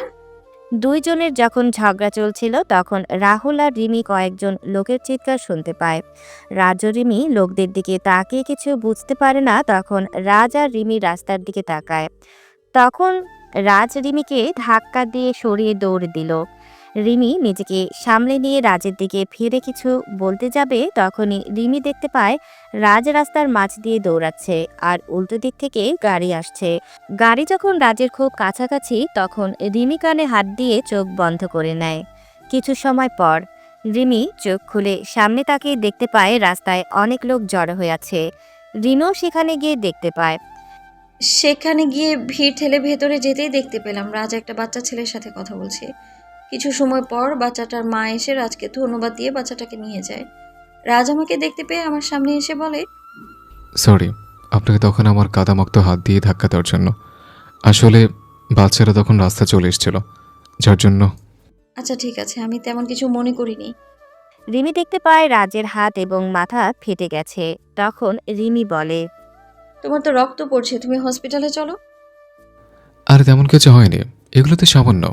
আগে কত বাদ দিন, আসি আমি, আর আপনিও ফ্রেশ হয়ে নেবেন। আরে আজব মানুষ তো, বলছি না রক্ত পড়ছে, তাহলে এত কথা কেন বলছো? চলো তো আমার সাথে, চলো। আরে কোনো কথা নয়। কিন্তু আমার শরীরে তো ময়লা, আপনার গাড়ি তাহলে ময়লা হয়ে যাবে। আমার কাছে একজন মানুষের জীবনের মূল্য অনেক বেশি, গাড়ির মূল্য না। ওঠো গাড়িতে। রাজ আর কোনো কথা বলল না। রিমি রাজকে গাড়িতে বসিয়ে গাড়ি চালানো শুরু করলো।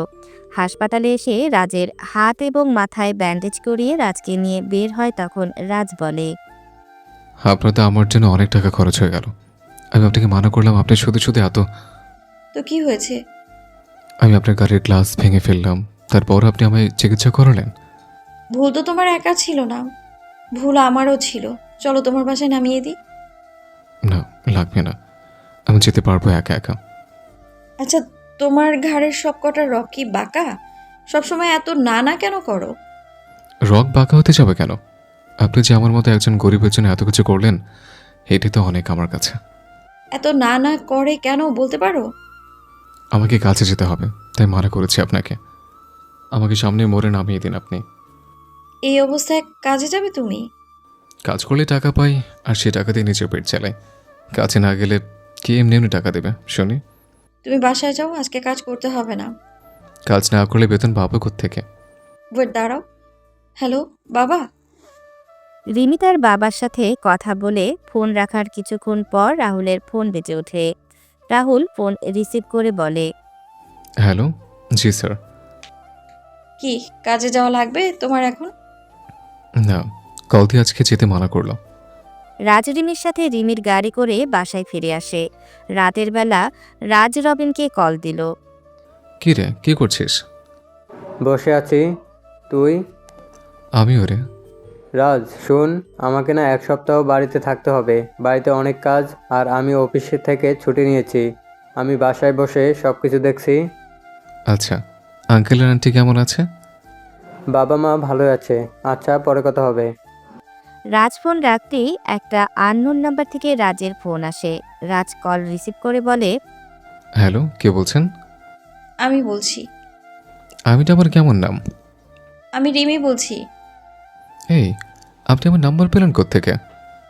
পেয়েছি রাস্তার পাশে একটা বিদ্যুতের খাম্বাতে। কেন কল দিয়েছেন?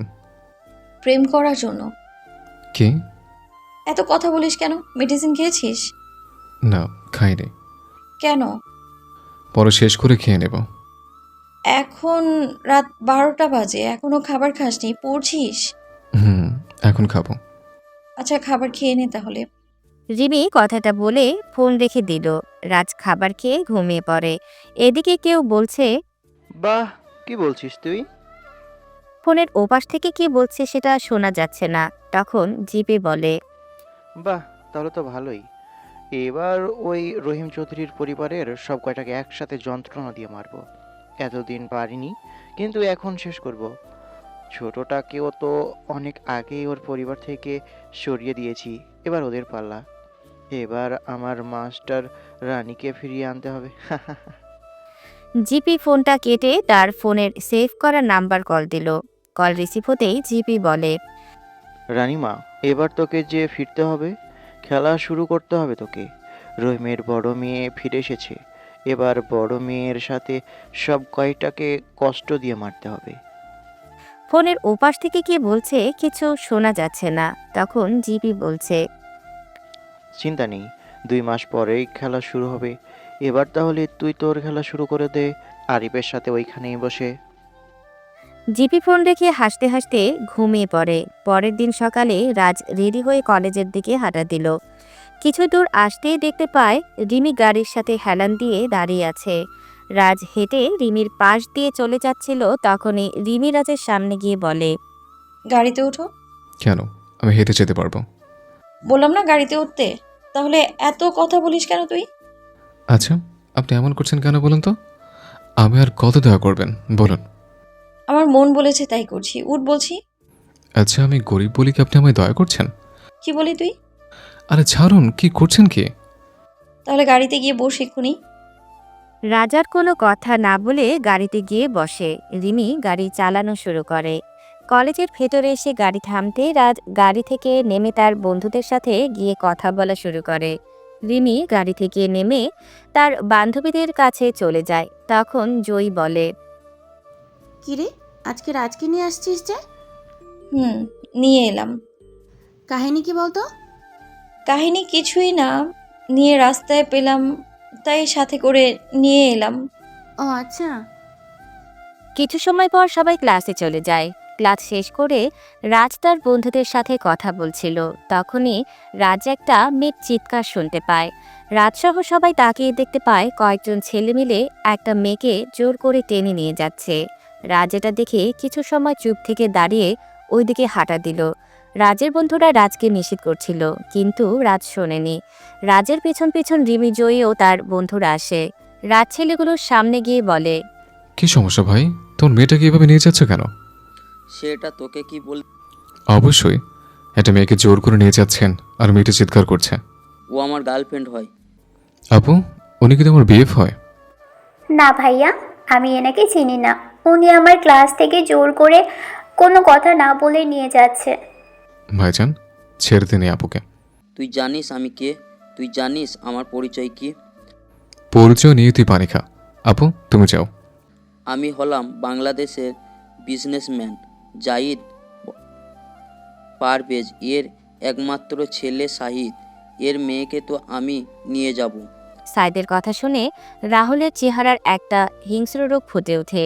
রাজের কপালের রগগুলো ফুলে উঠতে লাগলো। সেটা খেয়াল কেউ না করলেও রিমি খেয়াল করে। তখন রাজ বলে, এ ভাই, এত ঝামেলা করছেন কেন বলেন তো? ঝামেলা তো এখনো করিনি। তুই চলে যা এখান থেকে, তাহলে কোনো ঝামেলা হবে না। সাইদ যখন নিতুর হাত ধরতে যাবে তখন নিতু রাজের পেছনে এসে রাজের বাম হাত চেপে ধরে বলে, ভাইয়া আমায় বাঁচান আপনি, এই অমানুষটা আমায় মেরে ফেলবে। এই ছেলে কি করবে জানিস আমার পাওয়ার কি? তোকে তো আমি বিয়ে করব। যদি না পাই তাহলে তোকে আমার এক রাতের জন্য হলেও চাই। চল তুই আমার। সাইদ যখন নিতুর হাত ধরতে যাবে তখন রাজ সাইদের ডান হাত মোচড় দিয়ে চেপে ধরে বলে, আপুটা যখন চাইছে না তোর সাথে যেতে, তাহলে জোর করছিস কেন? তোদের মতো ছেলেদের কারণে মেয়েরা বাইরে চলাচল করতে পারে না। মন তো চাচ্ছে তোর চোখের মনেগুলো বের করে নি। এত সুন্দর মেয়ের সাথে এত সুন্দর। না, তোকে তোর ভাষা বোঝাতে হবে দেখছে। রাজ কথাটা বলে সাইদ ও তার সাথে সবাইকে মারতে লাগলো। সাইদকে মেরে মাটিতে ফেলে রেখে রাজনীতুকে নিয়ে সেখান থেকে চলে যায়। রাজনীতুকে জিজ্ঞেস করে, আপু, তুমি ছেলেটাকে চেনো? হুম, আমার বাবার বন্ধু ছেলে। ওই ছেলে একটা খারাপ ছেলে। আপু, তুমি এখন বাসায় যেতে পারো। ধন্যবাদ ভাইয়া। নিতু চলে গেলে রাজও পেছন ঘুরে যেই সামনে হাঁটতে যাবে তখন রিমি বলে, ওয়েট নায়ক সাহেব, নায়ক মানে? কালকে একটা বাচ্চার প্রাণ বাঁচালে আর আজকে একটা মেয়েকে বাঁচালে, তাই বললাম। কালকে যেটা করেছি সেটা আমার দায়িত্ব ছিল, আজকেও যা করেছি সেটাও আমার দায়িত্ব ছিল। বুঝলাম। আমি কি যেতে পারি এখন? আমি কি জড়িয়ে ধরেছি তোমায়? রাজ পাশ কাটিয়ে সামনের দিকে হাঁটা দিল আর মনে মনে বলে, এর মেয়ের মাথায় সমস্যা আছে নিশ্চয়ই, নাহলে কিছু আবল তাবল কথা বলে। এর থেকে দূরে থাকতে হবে। এদের মতো বড় লোকদের বিশ্বাস করতে নেই। এইদিকে সাইদকে তার কয়েকজন সহযোগী হাসপাতালে নিয়ে যায়। কিছু সময় পর জিপি চলে আসে হাসপাতালে আর জিজ্ঞেস করে সাইদের এমন অবস্থা কে করলো। যখন সবাই কলেজের সবকিছু খুলে বলে হঠাৎ করে জিপি এর ফোনে বেজে ওঠে। জিপি কল রিসিভ করে বলে, হ্যাঁ রানিমা বল। সাইদকে কল দিচ্ছি কিন্তু কল রিসিভ করছে না কেন? আর কাজের আপডেট কি? রানিমা, তোকে যে এখনো এই দেশে আসতে হবে রে।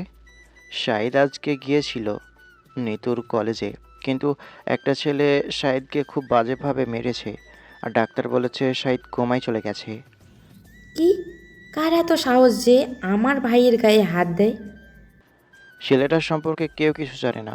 আর শোন, 1 মাস পর মাইনিং ও পাথরের সবচেয়ে বড় টেন্ডার পাস হবে। আমাদের যা করার তা এখন থেকেই শুরু করতে হবে। এখন থেকে চৌধুরী কোম্পানির ধ্বংস শুরু করতে হবে এবং ওদের থেকে সবচেয়ে বড় অ্যামাউন্ট আমাদের কাউন্ট করতে হবে। আমি আসছি বাবা, কালকে সকালেই আসছি। 20 বছর ধরে এই টেন্ডারের জন্য এত কিছু করা, এটা আমাদের পেতে হবে।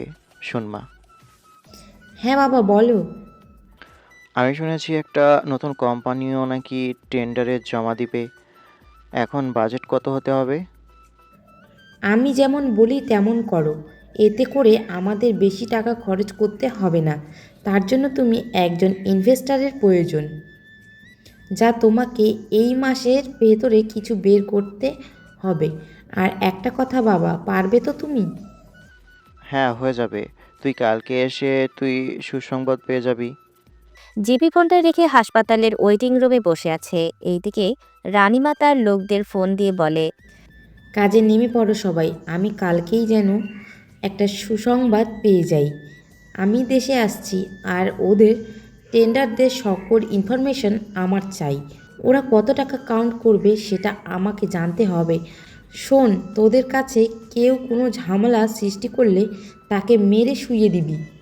এইদিকে আরিফ বাসায় এসে ফ্রেশ হয়ে নিচে গিয়ে তার বাবার সাথে খাবার টেবিলে বসে তার বাবাকে বলে, বাবা, আর 1 মাস পর টেন্ডার পাস হবে, কিন্তু আমাদের টেন্ডার জমা হয়নি এখনো। কত টাকা বাজেট হবে? 6,500 কোটি টাকা। তবে খুব সাবধানে জমা করবি। জাহিদ কিন্তু আমাদের প্রতিদ্বন্দ্বী। জাহিদ যেন কিছুই জানতে না পারে। এই মাইনিং ও পাথরের কোয়ারি থেকে আমাদের 90% টাকা আসে। ব্যবসার জগতে আমাদের শত্রুর কোনো অভাব নেই। আচ্ছা বাবা। বাবা, আর 1 মাস পর রাহুলের জন্মদিন, তাই ভাবছিলাম। হ্যাঁ বৌমা, করো যা করেছি ছেলেটার সাথে আমরা। এতে করে যদি নিজের পাপের শাস্তিটাকে যদি কিছু কমে, জানি আমার শাস্তি হয়তো কমবে না কখনো। কথাগুলো বলে রাহুলের বাবা চোখের জল মুছে খাবার টেবিল ছেড়ে উঠে পড়েন আর আরিফ তার খাবার খেয়ে চলে যায়।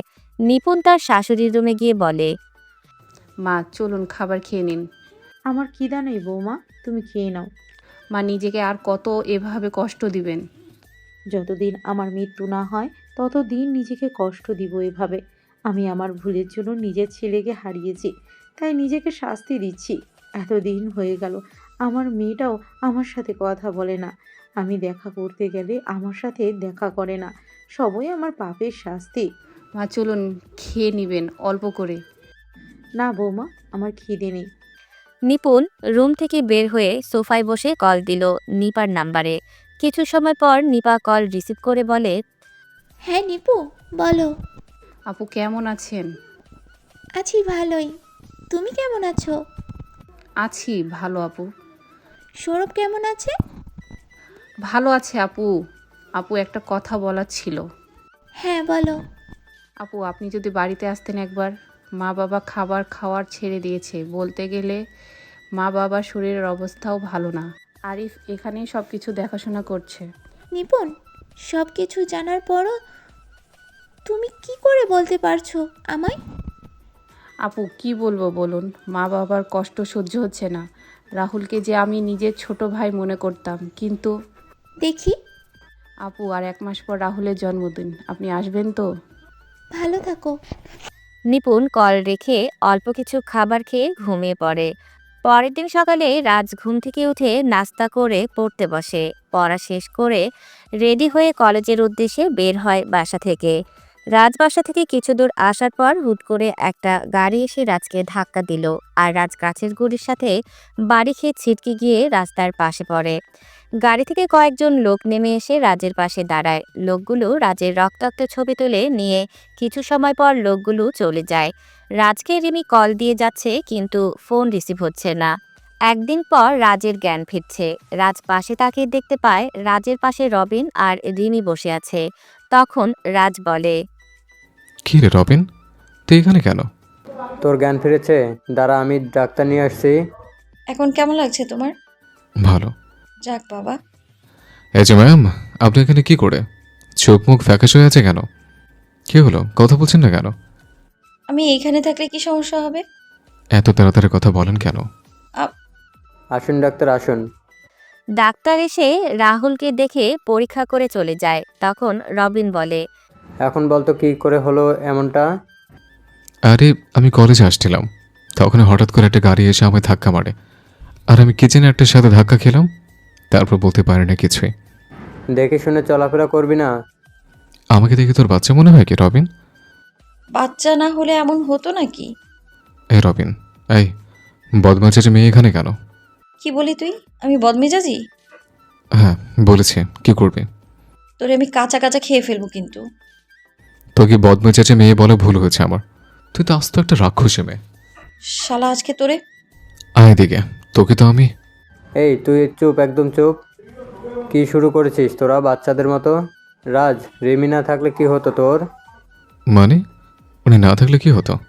রবিন বাদ দে না। রিমি তোকে হাসপাতালে নিয়ে এসেছে খুব বাজে অবস্থায়।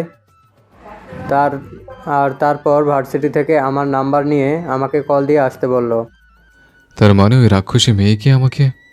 রবিন, তোকে বলেছিলাম ওরে না বলতে। দেখছিস না কেমন করে আমার দোষী মনে করছে। ওর জন্যই কথায় বলে মানুষের ভালো করতে নেই। রাক্ষসী মেয়ে মানুষটা ভালো করেছে, এটা লোকে শুনলে হাসবে। রবিন, আমি গেলাম। রিমি কথাগুলো বলে কেবিন থেকে বের হয়ে যায়। তখন রবিন রাজের পাশে বসে বলে, মেয়েটা তোর জন্য এত কিছু করলো আর তুই মেয়েটাকে কথা শুনিয়ে দিলি। ওর রাগান্বিত চেহারা দেখতে আমার ভালো লাগে, তাই ওকে রাগালাম। চিন্তা করিস না, কালকে সকালে চলে আসবে। জানিস তোর এমন রক্তাক্ত অবস্থা দেখে রিমি কান্না করছিল। তুই জানলি কেমনে? রিমি আমায় কল দিয়ে কান্না করে বলছিল তোর অ্যাক্সিডেন্টের কথা। আমি ও তোর এমন খবর শুনে কাজ ফেলে এখানে চলে আসি। তাহলে কি বেশি বেশি করে ফেললাম? করেছিস। আচ্ছা বল তো কে এমন কাজ করলো? জানি না, তবে তবে কি? আমার চোখ বন্ধ হওয়ার আগে আমি কয়েকজন লোককে দেখি, তবে তাদের চেহারা ক্লিয়ার না, ঝাপসা দেখেছিলাম। আজ তাহলে কি হতেও পারে। ওদিকের কি খবর বলতো? খবর ভালো না রে, কেউ ভালো নেই, তবে একটু খুশির খবর আছে তোর জন্য। কি? মামা বাসায় এসেছিলে এবং তার সাথে তার বড় ভাগ্নি এসেছিল। কি তুই সত্যি বলছিস তো? হ্যাঁ রে। রাজ আর রবিন যখন কথা বলছিল তখন রবিনের ফোন বেজে ওঠে। রবিন ফোন নিয়ে বাইরে চলে যায়। রবিন কল রিসিভ করে বলে, হ্যাঁ ভালো। ওপাশ থেকে কি বলছে কিছু শোনা যাচ্ছে না। রবিন হঠাৎ করে চিৎকার দিয়ে বলে, কি বলছে কি? আমি তো কালকে আসার সময় ও সবাইকে বাসায় দেখলাম। তাহলে বাসার বাইরে মানে? এক রাতের ভিতরে কি এমন হলো সবাই যে বাসা থেকে বের হয়ে গেল? রবিন ফোনের ওপর পাশ থেকে সব শুনে ফোন কেটে দিয়ে রুমের ভিতরে প্রবেশ করে আর পায়চারি করতে লাগলো। রাজ রবিনকে রাগান্বিত দেখে বলে, কি হয়েছে? তুই এমন রেগে আছিস কেন? কিছু না। রবিন, কি হয়েছে আমায় বল। তোর রেগে যাওয়া মানে কিছু একটা হয়েছে। বাড়ি থেকে কল এসেছিল। আঙ্কেল আন্টি ঠিক আছে তো? মা বাবা ঠিক আছে, কিন্তু আমি তো কালকে সব কিছু দেখে এলাম। তাড়াতাড়ি করে গাড়ি নিয়ে আসতে বল, আমি এখনই বের হব। আর আমার লোকদের সামনে আসতে বল। রাজ, তুই অসুস্থ এই অবস্থায়? রবিন, আমি ঠিক আছে, আমি তোকে যা বললাম সেটাই কর। রাজের কথা শুনে রবিন তার ফোন বের করে কল দিল একটা নাম্বারে। ওপাশ থেকে কল রিসিভ করে সালাম দেওয়ার পর রবিন সালামের উত্তর দিয়ে বলে, গাড়ি নিয়ে এই হাসপাতালে চলে আসো এবং হেলিকপ্টার রেডি রাখতে বলো। আর হ্যাঁ, সবাইকে বলবি সিলেটে আসতে। কিছু সময় পর রাজ আর রবিন বসে আছে। হেলিকপ্টারে রাজ চোখ বন্ধ করে বসে আছে আর রবিন কাউকে কল দিয়ে কথা বলছে। তখন রাজ রবিনকে বলে, রবিন, তোকে তোর 6 বছর আগের পুরাতন কাজ শুরু করতে হবে এবং তোর লোকদের কাজে লেগে পড়তে বল। আরে না, আমি এমন আর এইসব কাজ করা ছেড়ে দিয়েছি। এখন এইসব করলে নিজের এতদিনের ইমেজ খারাপ হয়ে যাবে। রবিন, তুই জানিস আমি কোনো কারণ ছাড়া তোকে কোনো কাজ করতে বলি না। আমার কথা বিশ্বাস না হলে তুই তোর পুরাতন অ্যাকাউন্টে গিয়ে লগ ইন কর, তাহলে বুঝতে পারবি। আসলে রবিন 6 বছর আগে একটা দলের হয়ে হ্যাকিংয়ের কাজ করত। রবিন রাজের কথা মতো তার পুরাতন অ্যাকাউন্টে লগ ইন করে। রবিন তার অ্যাকাউন্টে লগ ইন করার পর রাজের দিকে তাকিয়ে আছে অবাক চোখে। তখন রাজ বলে, কি রে, সত্যি বললাম তো? আমি এতদিন সন্দেহ করেছিলাম, কিন্তু 2 দিন আগে সেটা ক্লিয়ার হয়ে গেলাম। তুই জানলি কি করে ভাই? এবার বল তুই কি করবি? আমি কি তোকে বলে দেবো সব কিছু? বন্ধু, কিছু করতে হবে না, আমি করে নিচ্ছি। হেলিকপ্টার ল্যান্ড হওয়ার আগেই আপডেট পেয়ে যাবি। কোথায় যাচ্ছি আমরা? তুই কি জানিস কোনো খবর ওদের? জেনেছি। রাজ রবিন কিছু সময় পর হেলিকপ্টার থেকে নেমে একটা গাড়িতে ওঠে।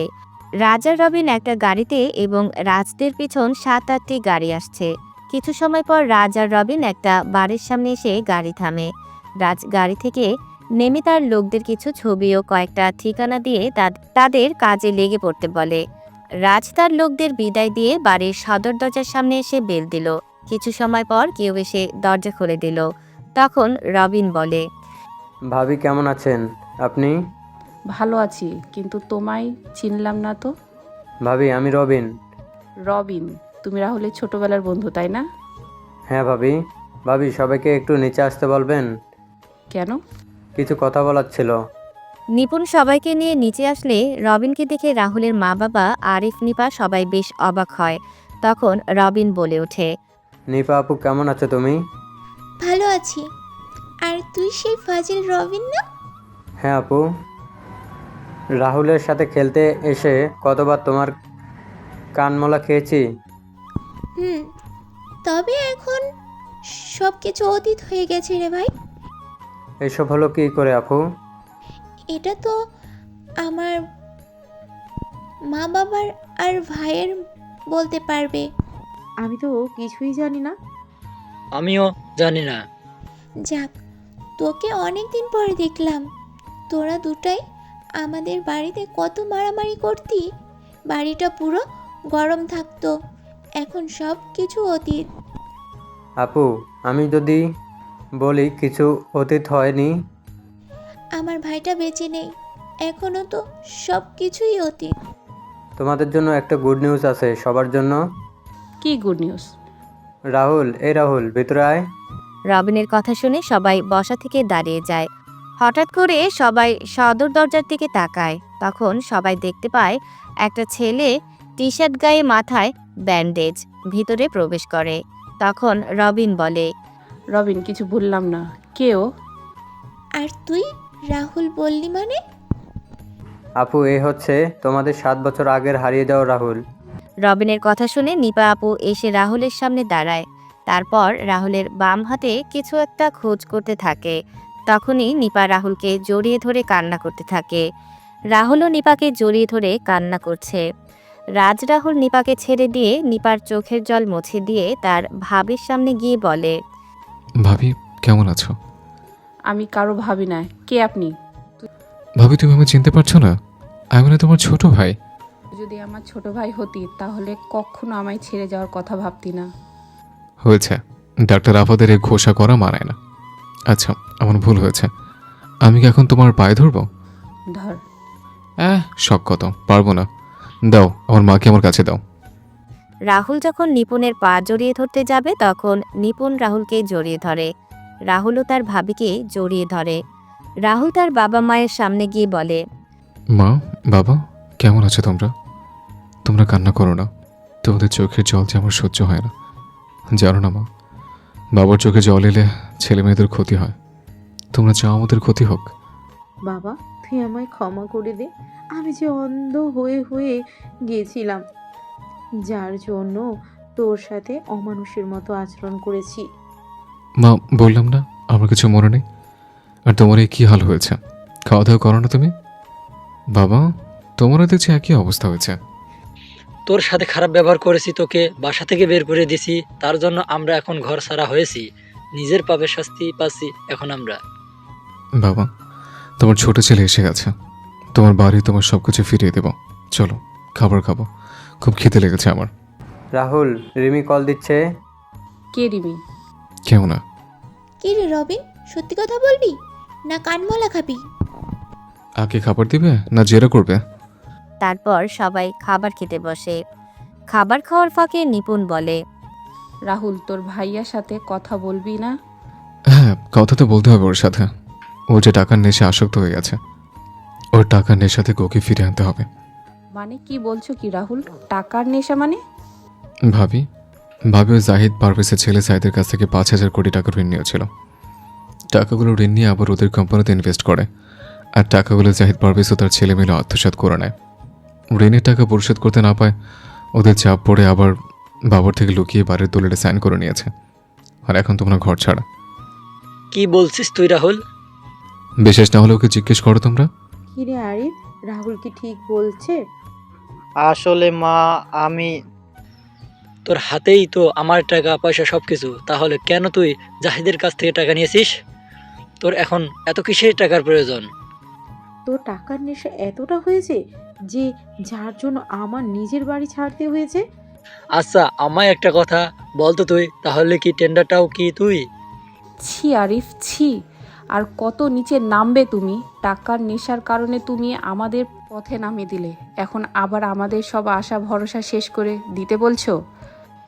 আমার এতদিনে কষ্টের তৈরি করা সব কিছু এভাবে শেষ হয়ে যাবে আমি ভাবতে পারিনি। যাকে বেশি বিশ্বাস করলাম সেই আমাদের রাস্তা নামিয়ে দিল। হায় রে কপাল আমার! সবই আমার পাপের শাস্তি, সবাই আমার কর্মের ফল। তোমার বড় ছেলে তো ভালো না, ও আর বিশ্বাস করো বাবা, আমি ভুল করে ফেলছি, মাফ করে দাও। আমি ওদের সাথে অংশীদারিত্বের ভিত্তিতে একটি বিজনেস শুরু করতে চেয়েছিলাম। আমি চেয়েছিলাম নিজে একটা বিজনেস শুরু করব, নিজে প্রতিষ্ঠিত হব। কিন্তু ওরা আমাকে এমনভাবে ফাঁসিয়েছে যা আমি এখন ভাবতে পারছি না। তুই এই প্রতিদান দিলি আরিফ আমাদের বিশ্বাসে? মান সম্মান কিছুই রাখলি না আমাদের, মাথা গোজার ঠাঁইটাও তুই রাখলি না। মাগো, আমি যে অনেক বড় ভুল করে ফেলছি।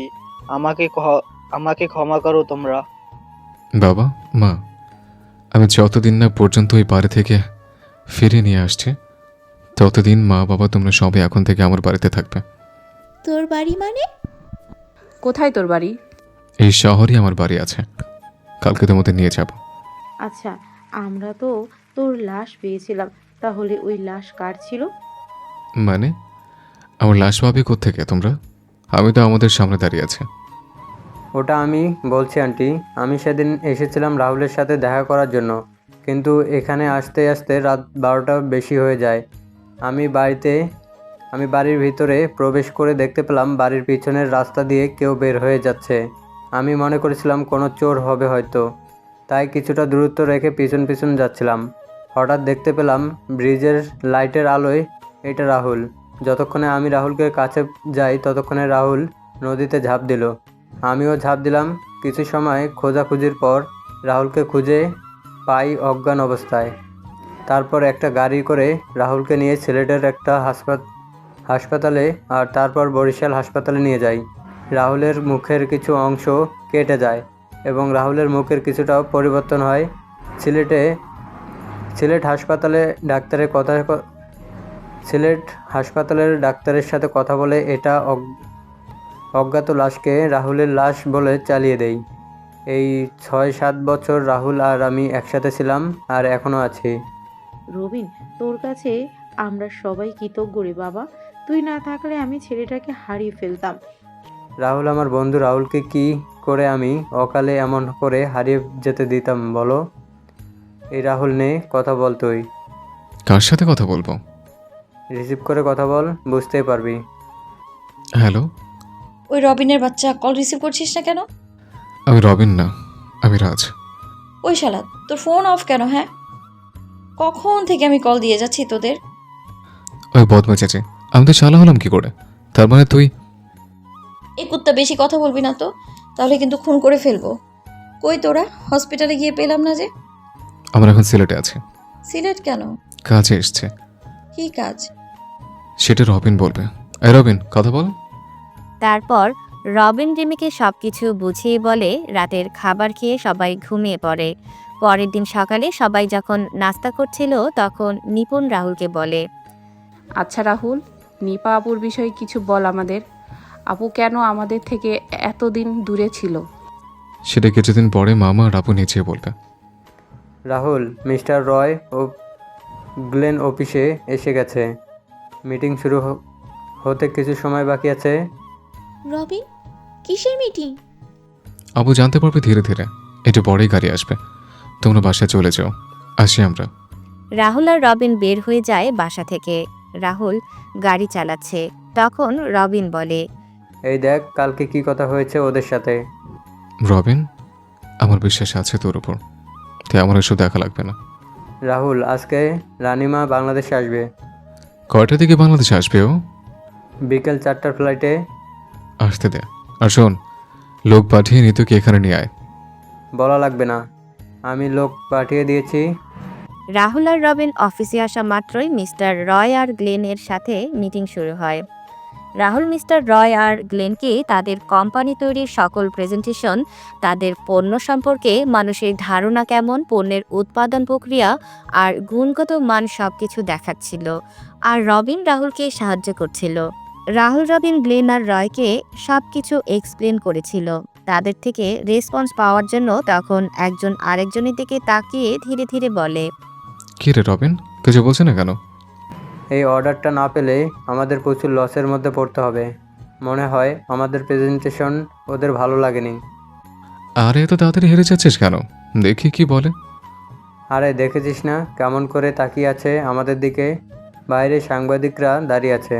যদি 19-20 হয় তাহলে আমাদের কোম্পানির লাল বাতি জ্বলে উঠবে।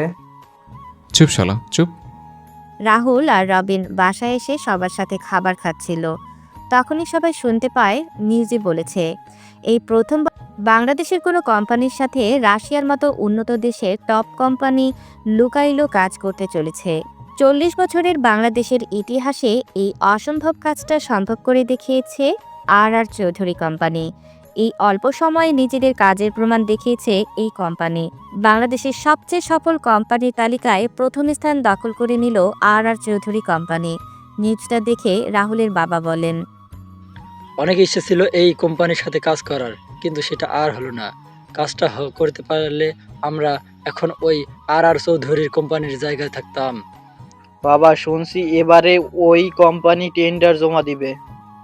আচ্ছা বাবা, যদি তোমার কখনো সুযোগ আসে তাহলে তুমি কি কাজ করবে ওদের সাথে? এসব কথা বলে কি আর লাভ বল? এটা তো আর সম্ভব না। যদি সম্ভব হয় তুমি বলো করবে কিনা। কেন না? ওদের সাথে কাজ করতে পারলে নিজেকে অনেক সৌভাগ্যবান মনে করব। তৈরি থেকে কাজ করার জন্য। আর মিস্টার আরিফ চৌধুরী, নিজেকে শুধরে নিয়ে কাজে লেগে পড়ো। এটাই কিন্তু শেষ সুযোগ। সিঙ্গাপুর থেকে ফিরে কাজ করতে হবে অনেক। সিঙ্গাপুরে যাবে কেন? ভাবির সাথে সিঙ্গাপুর যাবে। সিঙ্গাপুর যাব কেন আমরা? ভাবি আর কত করবে তুমি পরিবারের জন্য, আর কত নিজের ক্ষতি করবে। এবার নিজের দিকে তাকাও, নিজের মেয়েটার দিকে তাকাও। নিজের ক্ষতি করবে মানে? কি হয়েছে নিপুণের? ভাবি তুমি বলবে না আমি বলবো? রাহুল, আমার কি ক্ষতি হবে? তুই কি সব বলছিস? আরে রাহুল মজা করে বলছে কথাগুলো। ভাবি, আমরা সব কিছু জানি। ভাবি আমি সব জানি, ডাক্তার আঙ্কেল আমার সব বলেছেন। কি হয়েছে নিপুণের? ডাক্তার আঙ্কেল কি হয়েছে? আচ্ছা মা, তুমি জানো না ভাবির কি হয়েছে? ভাবি তো তোমার এই পরিবারের সবার জন্য কত কষ্ট করেছে। না তো, আমি জানি না কি হয়েছে নিপুণের। মা, ভাবির ব্রেন টিউমার, যা ভাবি কাউকে বলেনি। বরিশালে একটা অনুষ্ঠানে আমার ডাক্তার আঙ্কেলের সাথে দেখা, কথায় কথা তার হাতে থাকা একটা ফাইলের দিকে আমার চোখ পড়ে, আর আমি ভাবির নাম ও ছবি স্পষ্ট দেখতে পাই। ডাক্তার আঙ্কেলকে জোর করলে আঙ্কেল বাধ্য হয়ে আমার সব কিছু খুলে বলেন। সেদিন এমন একটা নিউজ শুনে আমার পায়ের নিচ থেকে মাটি সরে যায়। তারপর ডাক্তার আঙ্কেলের সাথে কথা বলে সিঙ্গাপুরে ভাবির অপারেশনের ব্যবস্থা করি, আর কালকে সকালে ভাই আর ভাবি সিঙ্গাপুরে চলে যাবে। কিরে নিপুণ, রাহুল কি সত্যি বলছে? তুই কি আমাদের নিজের বাবা মা মনে করিস না? আসলে মা, বৌমা, এটা আমরা তোমার থেকে আশা করিনি। তুমি আমাদের থেকে এমন একটা রোগের কথা লুকিয়েছিলে। বৌমা, তুমি না একজন ডাক্তার, তুমি জানো না এই রোগের ভয়ানকতা? নিপুণ, তুমি তো আমাকে কিছু বলনি। তুই না স্বামী, তাহলে তোকে বলতে হবে কেন? তোর শরীর খারাপ হলে ভাবি ঠিকই জানতে পারে, কিন্তু আচ্ছা তুই কি কখনো স্বামীর অধিকার অর্জন করতে পেরেছিস? ছুটেছিস তো শুধু টাকার পেছনে, না পালন করেছিস স্বামীর দায়িত্ব, না বাবার দায়িত্ব। সেটা করবে মানে? টাকার পিছনে ছুটবে, কাকে কি বলবে সেটা জানে না। মা বাবার কারণে নষ্ট হয়ে গেছে পুরো। নিজের বউয়ের শরীর খারাপ সেটা বুঝতে পারেনি ও কি মানুষ? সবাই যখন কথা বলছিল তখনই বাসায় নিতু আর রিমি আসে। নিতু এসে তার বাবা মায়ের সাথে কথা বলে নেয়। রাহুলকে দেখতে পেয়ে নিতু বলে, ভাইয়া আপনি এখানে? তুই রাহুলকে চিনিস? রাহুল মানে? আরে ইনি আমাদের কলেজের সিনিয়র রাজ ভাইয়া। উনি সেদিন আমার সাইডের হাত থেকে বাঁচিয়েছিলেন। ভাইয়া না থাকলে সাইড আমার সাথে সেদিন কী করতো একমাত্র সৃষ্টিকর্তাই জানেন। না রে মা, ওই হচ্ছে আমাদের হারিয়ে যাওয়া রাহুল। ওই সাইদের সাহস কি করে হয় তোর গায়ে হাত দেওয়ার? আমি তো ওই সাইদকে। এই যে এখন শুরু হলো তার নেতাগিরি। ভাইয়া শান্ত হও, সাইদকে আমি মেরেছি। এরপর সাইদ আর কিছু করতে পারবে না। সাইদ এখন কমে আছে, এত সহজে আর ফিরবে না। ভাইয়া মানে? তোর কি এখনো বিশ্বাস হচ্ছে না আমি রাহুল? আমার কেমন যেন গুলিয়ে যাচ্ছে সব কিছু। আয় আমার পাশে, নাহলে কান টেনে হাতের মতো লম্বা করে দেব। ভাইয়া? নিতু রাহুলকে ভাইয়া বলে জড়িয়ে ধরে। রাহুল নিতুর সাথে কথা বলছিল, তখনই সবার নজর পড়ে রিমির দিকে। তখন নিপা আপু বলে, নিতু ওকে? রাহুল, আমি বলবো কি? আমি বলছি, আমি হলাম রিমি, আমার বাড়ি বরিশাল। আমি রবিন আর রাজ একই কলেজে একই ডিপার্টমেন্টে পড়ি। বোন একসাথে পড়ো মানে? কি ব্যাপার দেবরাজ? নিজেকে প্রতিষ্ঠিত করতে গিয়ে ভাবি আর বড় হয়নি। নিজেকে প্রতিষ্ঠিত করতে গিয়ে ভাবি আর বড় হয়নি। তাই আমি আর রবিন মিলে আবার পড়াশোনা শুরু করি, আর তখনই টিমের সাথে পরিচয়। নিপুণ, এবার তাহলে তোমার সঙ্গী আসতে চলেছে এই বাড়িতে। তোমাদের তাহলে পছন্দ হয়েছে? তাহলে কি রাহুল আমি ঘটকের দায়িত্ব পালন করতে পারি? অনেক হয়েছে, আমাকে কথা বলতে দাও ওর সাথে। এইদিকে আসো মা, তুমি আমার পাশে বসো। মা, কি বলছো তোমরা? তোমরা যা ভাবছো সেটা সত্যি না। তাহলে কি সত্যিটা আমি বলবো? রাত 12টা। রবিন, চলো তো, অনেক কাজ আছে এখন। আপু, বিয়ে কি? শাল্লা চলতো। রাহুল রবিনকে নিয়ে বাইরে এসে ইচ্ছে মতো মারতে লাগলো, আর রবিন বেচারা চিৎকার করছে। তখন হঠাৎ করে রাহুলের ফোন বেজে ওঠে। রাহুল ফোন রিসিভ করতে শুনতে পেল, কেমন আছো জানেমান?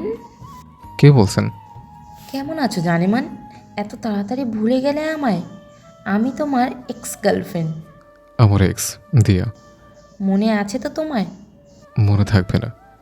তোর আর তোর বাপের থেকে অনেক হিসাব তুলতে হবে যে। দেখা করবে আমার সাথে? তোমায় দেখতে আমার খুব ইচ্ছে করছে। কোথায় দেখা করবি? কালকে জল্লাপাড়ার পাকোয়েতে বিকেল 5টায়। আচ্ছা। কে কল দিয়েছিল? দিয়া। কোথায় যাবি? কালকে বিকেলে দেখা করতে যাব। আর শোন, রিমিকে আমাদের সাথে নিয়ে যাব কালকে। কেন? গেলে দেখতে পাবি খাঁচা ভেঙে পাখি উড়ে গেছে রে। অন্য ডালে শুকনা পেয়ে আবার খাঁচায় ফিরে এলো। হাহারে হাহারে। তুই গান গাইছিস? কালকে তুই সেখানে একটা চেনে থেকে গান গাইবি, দেখা নিস। রাহুল আর রবিন আর কিছু সময় কথা বলে বাসায় চলে আসে। সবাই একসাথে খাওয়া দাওয়া করে যে যার রুমে গিয়ে ঘুমিয়ে পড়ে। পরের দিন সকালে সবাই নাস্তা করে নিল।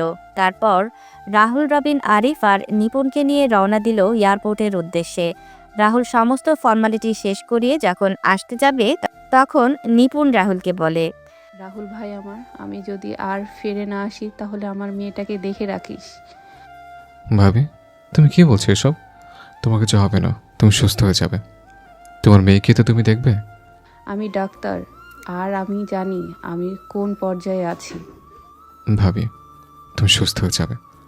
তুমি যদি ভেঙে পড়ো তাহলে কি করে হবে বলো? তুমি নিজেকে শক্ত রাখবে, আর নিজের মেয়ের জন্য তোমায় বাঁচতে হবে, তোমার স্বামীর জন্য বাঁচতে হবে, আমাদের এই সংসারের জন্য তোমায় বাঁচতে হবে।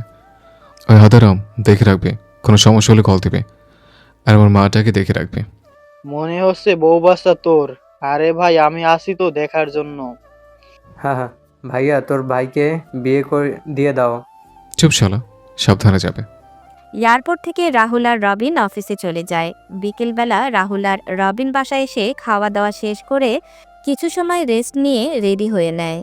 রাহুল রবিনকে বলে, রিমিকে নিয়ে আয়, আমি গাড়িতে আছি।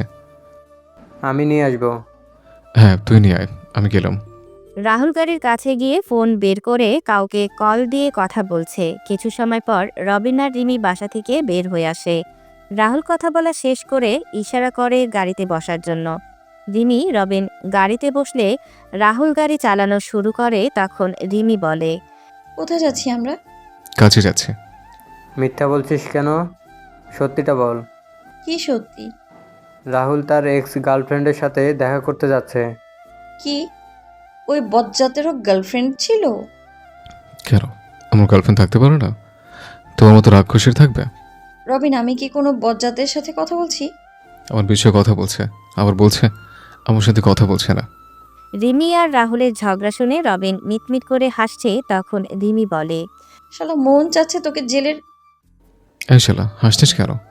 হাসি থামি গাড়ি থেকে নাম। রাহুল, রবিন, রিমি গাড়ি থেকে নেমে ওয়ার্কওয়েতে হাঁটাহাঁটি করছিল। তখনই দেখতে পায় দিয়া আসছে। দিয়া সে রাহুলকে জড়িয়ে ধরে বলে, কেমন আছো জানেমান? কতদিন পর তোমায় জড়িয়ে ধরলাম বলো তো। আহ, কি যে শান্তি পাচ্ছি আমি। 6 বছর 6 মাস 6 দিন পর। বাহ, তুমি মনে রেখেছো। মনে তো রাখতেই হবে। রাহুল দিয়াকে তার থেকে ছাড়িয়ে নিল, আর রিমি চোখ গরম করে রিমির দিকে তাকিয়ে আছে। দিয়া রিমির দিকে তাকিয়ে বলে, মেয়েটা কি তোমার?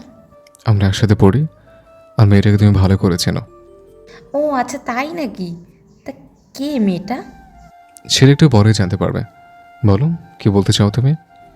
জানেমান, তুমি তো মাস্টার স্টক গেম খেললে আমাদের সাথে, বুদ্ধি করে নিজের বোনকে বাঁচিয়ে নিলে, এখন আবার পরিবারকেও বাঁচিয়ে নিতে চাইছো। মাস্টার রানীর সাথে ছিলাম, তাই শিখে গেছে। বাহ, ভালোই তো স্মার্ট হয়ে গেছো দেখছি। সবই তোমার জন্য জানেমান। মন চাচ্ছে তোমায় এখন আই লাভ ইউ বলি। তোমার সাথে দেখা না হতে পারে জানেমান। মানে? চোরের 10 দিন আর সাধুর 1 দিন, কথাটা মনে আছে তো তোমার জানেমান? দিয়া কিছুটা সময় চিন্তা করে রাহুলকে উদ্দেশ্য করে বলে ওঠে, তোর সাথে পরে কথা হবে, আর সেটা হবে। Wait জানেমান, wait. রুমি, তোমরা যে রানিমাকে খুঁজছিলে, এ হলো সেই রানিমা। কি? হ্যাঁ, প্রমাণ দেখতে চাও তুমি? হ্যাঁ। ওর হাতে 3 স্টার ট্যাটু আর ঘাড়ের পিছনে রানিমা লেখা আছে। রিমি গিয়ে দিয়ার হাত চেক করতেই রাহুলের কথা মতো সবকিছু দেখতে পায়। আর তখনই রিমি তার পেছন থেকে পিস্তল বের করে দিয়ার মাথায় তাক করে। তখনই পুলিশ ও আর্মির সদস্যরা ঘিরে ফেলে চারদিক। তখন রাহুল বলে, জানেমান, কেমন দিলাম? বলেছিলাম এই দেখায় আমাদের শেষ দেখা হবে। তুই জানলে কি করে আমি যে রানীমা? কারণ আমি আজ থেকে 6 বছর আগে তোর হাতে এবং ঘাড়ের পেছনে রানিমা লিখে দিয়েছিলাম। আর তুই যেদিন তোর বাবা মার সাথে কথা বলছিলে, সেদিন আমি তোর বাবার ফোন ট্যাপ করে সকল কথা শুনে নেই। আমার অপরাধটা কি? ড্রাগস ডিলার ও কন্ট্যাক্ট কিলার রানিমা, আপনার অপরাধ কি আপনি জানেন? আর এই মেয়ে কে? এই হলো ইন্টারপোল সিনিয়র অফিসার নির্মিতা চৌধুরী। ধন্যবাদ বজ্জাত। কি বললে? বন্ধু, আমার গান গাইতে ইচ্ছা করছে। শালা, তোর গান গাইতে মন চাচ্ছে এখন? হরে বেইমান, রাহুল কোন গানটা গাইব? তোর ইচ্ছা? নিয়ে যান তো। শালা তোরে তো। সরি, তো চলুন মিস দিয়া ওরফে রানিমা। রাহুল বসে হাসতে শুরু করে। তখনই রবিন এসে রাহুলের কাঁধে এসে হাত দিল। রাহুল রবিনকে নিয়ে বাসায় চলে আসে। খাবার টেবিলে নিউজটা সবাই দেখতে পায়। তখনই নিতু বলে, ভাইয়া, সেদিন কি দিয়া আপু তোর সাথে কি করেছিল? হ্যাঁ ভাই, বল। করছিল তোর সাথে? সেদিন আমি রুমে বসে ফোনে গেম খেলছিলাম। দিয়ে আমার সাথে কিছু কথা বলে চলে যায়। আর গেম খেলার সময় কারোর সাথে কথা বললে আমার চোখ ফোনের স্ক্রিনে। হঠাৎ করে দিয়ে এসে আমার জড়িয়ে ধরে, আমার মুখের শরীরের খামচাতে শুরু করে। আমি কিছু বুঝে উঠতে পারছিলাম না। তখন দিয়া নিজের জামা ছিঁড়তে শুরু করলো আর চিৎকার করতে লাগলো। কিছু বলার আগেই মা বাবা ভাইয়া রুমে আসে। আর দিয়া গিয়ে বাবা মাকে মিথ্যে কথা বলে ন্যাকা কান্না করতে লাগলো। বাবা মা ভাই আমার কথা না শুনে আমায় মারতে লাগলো। হঠাৎ করে দিয়া এমনটা করলো কেন? দিয়া আমাকে ভালোবাসত, আমাকে প্রপোজ করে, কিন্তু আমি না করে দিই। এর বদলা নিতেও আমার একটা কাজ করে। সেদিন আমি মা বাবাকে বলেছিলাম ভাইয়ার কথাটা শোনো, কিন্তু তারা তো নিজের ছেলে থেকে পরের মেয়েকে বেশি বিশ্বাস করলেন। আর এখন শুনতে পাচ্ছ তো তোমরা। এভাবে চলে যায় কিছুদিন। নিপুণের অপারেশন ভালোভাবে সম্পন্ন হয়েছে। নিপুণরা আসতে চেয়েছিল, কিন্তু রাহুল বলেছে কয়েকদিন সিঙ্গাপুর থেকে ঘুরে আসার জন্য। কালকে মাইনিং ও পাথরের ট্রেন্ডার পাস হবে, এবং এই নিয়ে রাহুল রবিন তার বাবার সাথে কথা বলছে। বাবা, কালকে রেডি থেকো, এক জায়গায় যেতে হবে। কোথায় যাব? সকালেই জানতে পারবে। এইদিকে জাহিদ পারভেজ জিপি দিয়ার সাথে জেলে কথা বলছে। বাবা, কাজ কি এগোচ্ছে? হ্যাঁ রে মা, আমার কথা হয়েছে। ওরা 55% আর আমরা 45%। এটা পেয়ে গেলেই আমি বের হয়ে ওই রাহুলের পরিবারকে শেষ করে দেব। হ্যাঁ রে মা। সাইদদের কি খবর? শাহিদ এখনো কমাই রে মা। চিন্তা করো না। সবাই বসে আছে ম্যাজিস্ট্রেটের অফিসে আর অপেক্ষা করছে কারা টেন্ডার পেয়েছে সেটা জানার জন্য। জাহিদ এবং তার লোকেরা নানান কথা বলছে। রাহুল, তার বাবা আর রবিন মুখটা কালো করে বসে আছে। কিছু সময় পর ম্যাজিস্ট্রেট বলেন, এইবারে টেন্ডার পাওয়ার জন্য অনেকেই টেন্ডার জমা দিয়েছেন, কিন্তু টেন্ডার পেয়েছে একটা কোম্পানি। যে কোম্পানি টেন্ডার পেয়েছে তার নাম হলো নীল গ্রুপ অফ কোম্পানি। সবাই নামটা শুনে বেশ অবাক হয়ে যায়। তখনই সবাই সামনে তাকিয়ে দেখতে পায় নিপা, নিতু আর নীলা চৌধুরী আসছেন। রাহুলের বাবা তো এটা দেখে বেশ অবাক হন। সমস্ত ফর্মালিটি শেষ করে রাহুল সবাইকে নিয়ে বের হয়। রাহুল জাহিদ পারভেজকে বলে, এতদিন চুরি বাটপারি করে অনেক টাকা খেয়েছে, কিন্তু এখন আর না। এবার সবটা কৌশল করে নেব। তো যেভাবে দলিলে বাবার সাইন নিয়েছিলে ঠিক সেভাবে আমি নিয়ে নিলাম। তুই আমার নানিকে মেরে আমার উপরে দোষ দিয়েছিলে, আর আব্বু সেটা দেখে নেওয়াতে আব্বুকে মারার জন্য উঠে পড়ে লেগেছিলে। কি বলছিস কি রাহুল? মা তো পানিতে ডুবে মারা গিয়েছিলেন তাহলে? না মা, এই জাহিদ পারভেজ আমার চোখের সামনে নানিকে গলা টিপে মেরে ফেলেছিল। আমি দেখে ফেলাতে আমায় মেরে ফেলতে চেয়েছিল। তারপর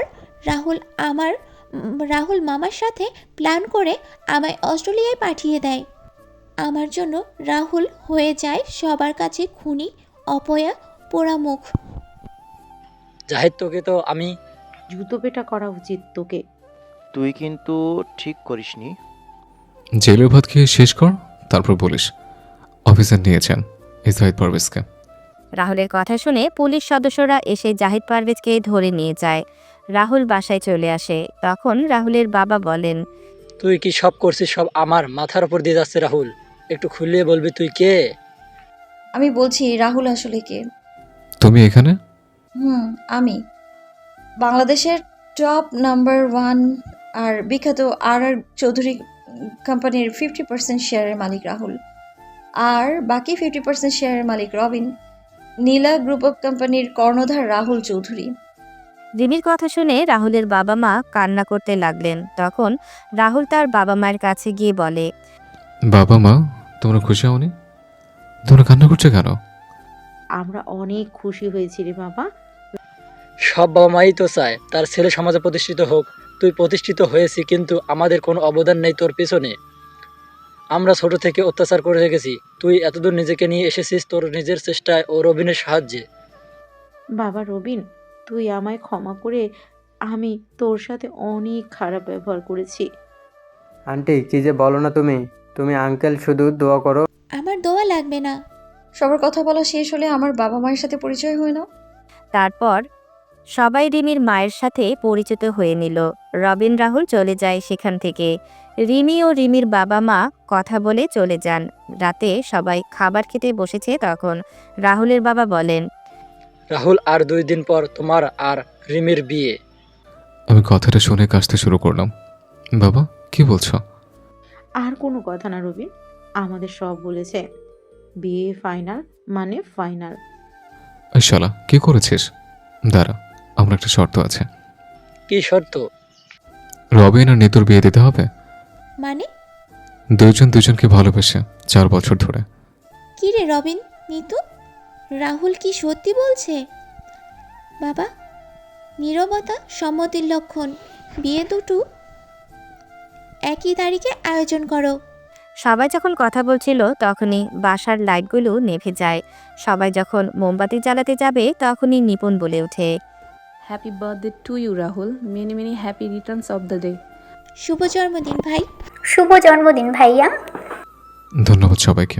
ধন্যবাদ ভাবি, আমি ভুলেই গিয়েছিলাম আজকে আমার জন্মদিন। ভাই, তোর বিয়ের খবর শুনে এলাম। তারপর সবাই মিলে কেক কেটে রাহুলকে খাইয়ে দিল। রাহুল যখন রুমে আসে তখন রাহুলের ফোন বেজে ওঠে। রাহুল ফোন রিসিভ করে বলে, হ্যালো। শুভ জন্মদিন বজ্জাত। ধন্যবাদ রাক্ষসী। কি করছিস বজ্জাত? বসে আছে। বিয়ের শপিং কবে করব? নিজের টাকা দিয়ে শপিং করো, আমার একটা টাকাও হাতে নেই। শালা কঞ্জুস কোথাকার। তুমি কি কম? বিয়েটা হয়ে যাক, তারপর বুঝবি। করবো না বিয়ে। কি বললি? তুমি এখানে? আমার জামাইয়ের জন্মদিন আমি কোথায় থাকবো? দেখো, বাইরে সবে আছে, তুমি আমি একসাথে দেখলে ভুল ভাববে। চলো না, ভুলটা করিয়ে নিই। মা, চলুন আমরাও চলে যাই। ওদের ভুল দেখে আমাদের লাভ কি? ওদের ভুল ওরা করে নিক। ভালো থাকবেন, সুস্থ থাকবেন সবাই। দেখা হবে খুব তাড়াতাড়ি। সমাপ্তি। গল্পটা কেমন হলো সবাই কমেন্টে জানাবেন কিন্তু। আর পরবর্তী গল্পের জন্য অপেক্ষা করবেন, খুব তাড়াতাড়ি আসবে নতুন কোনো গল্প। এই অবধি আমাদের পাশেই থাকবেন। ধন্যবাদ।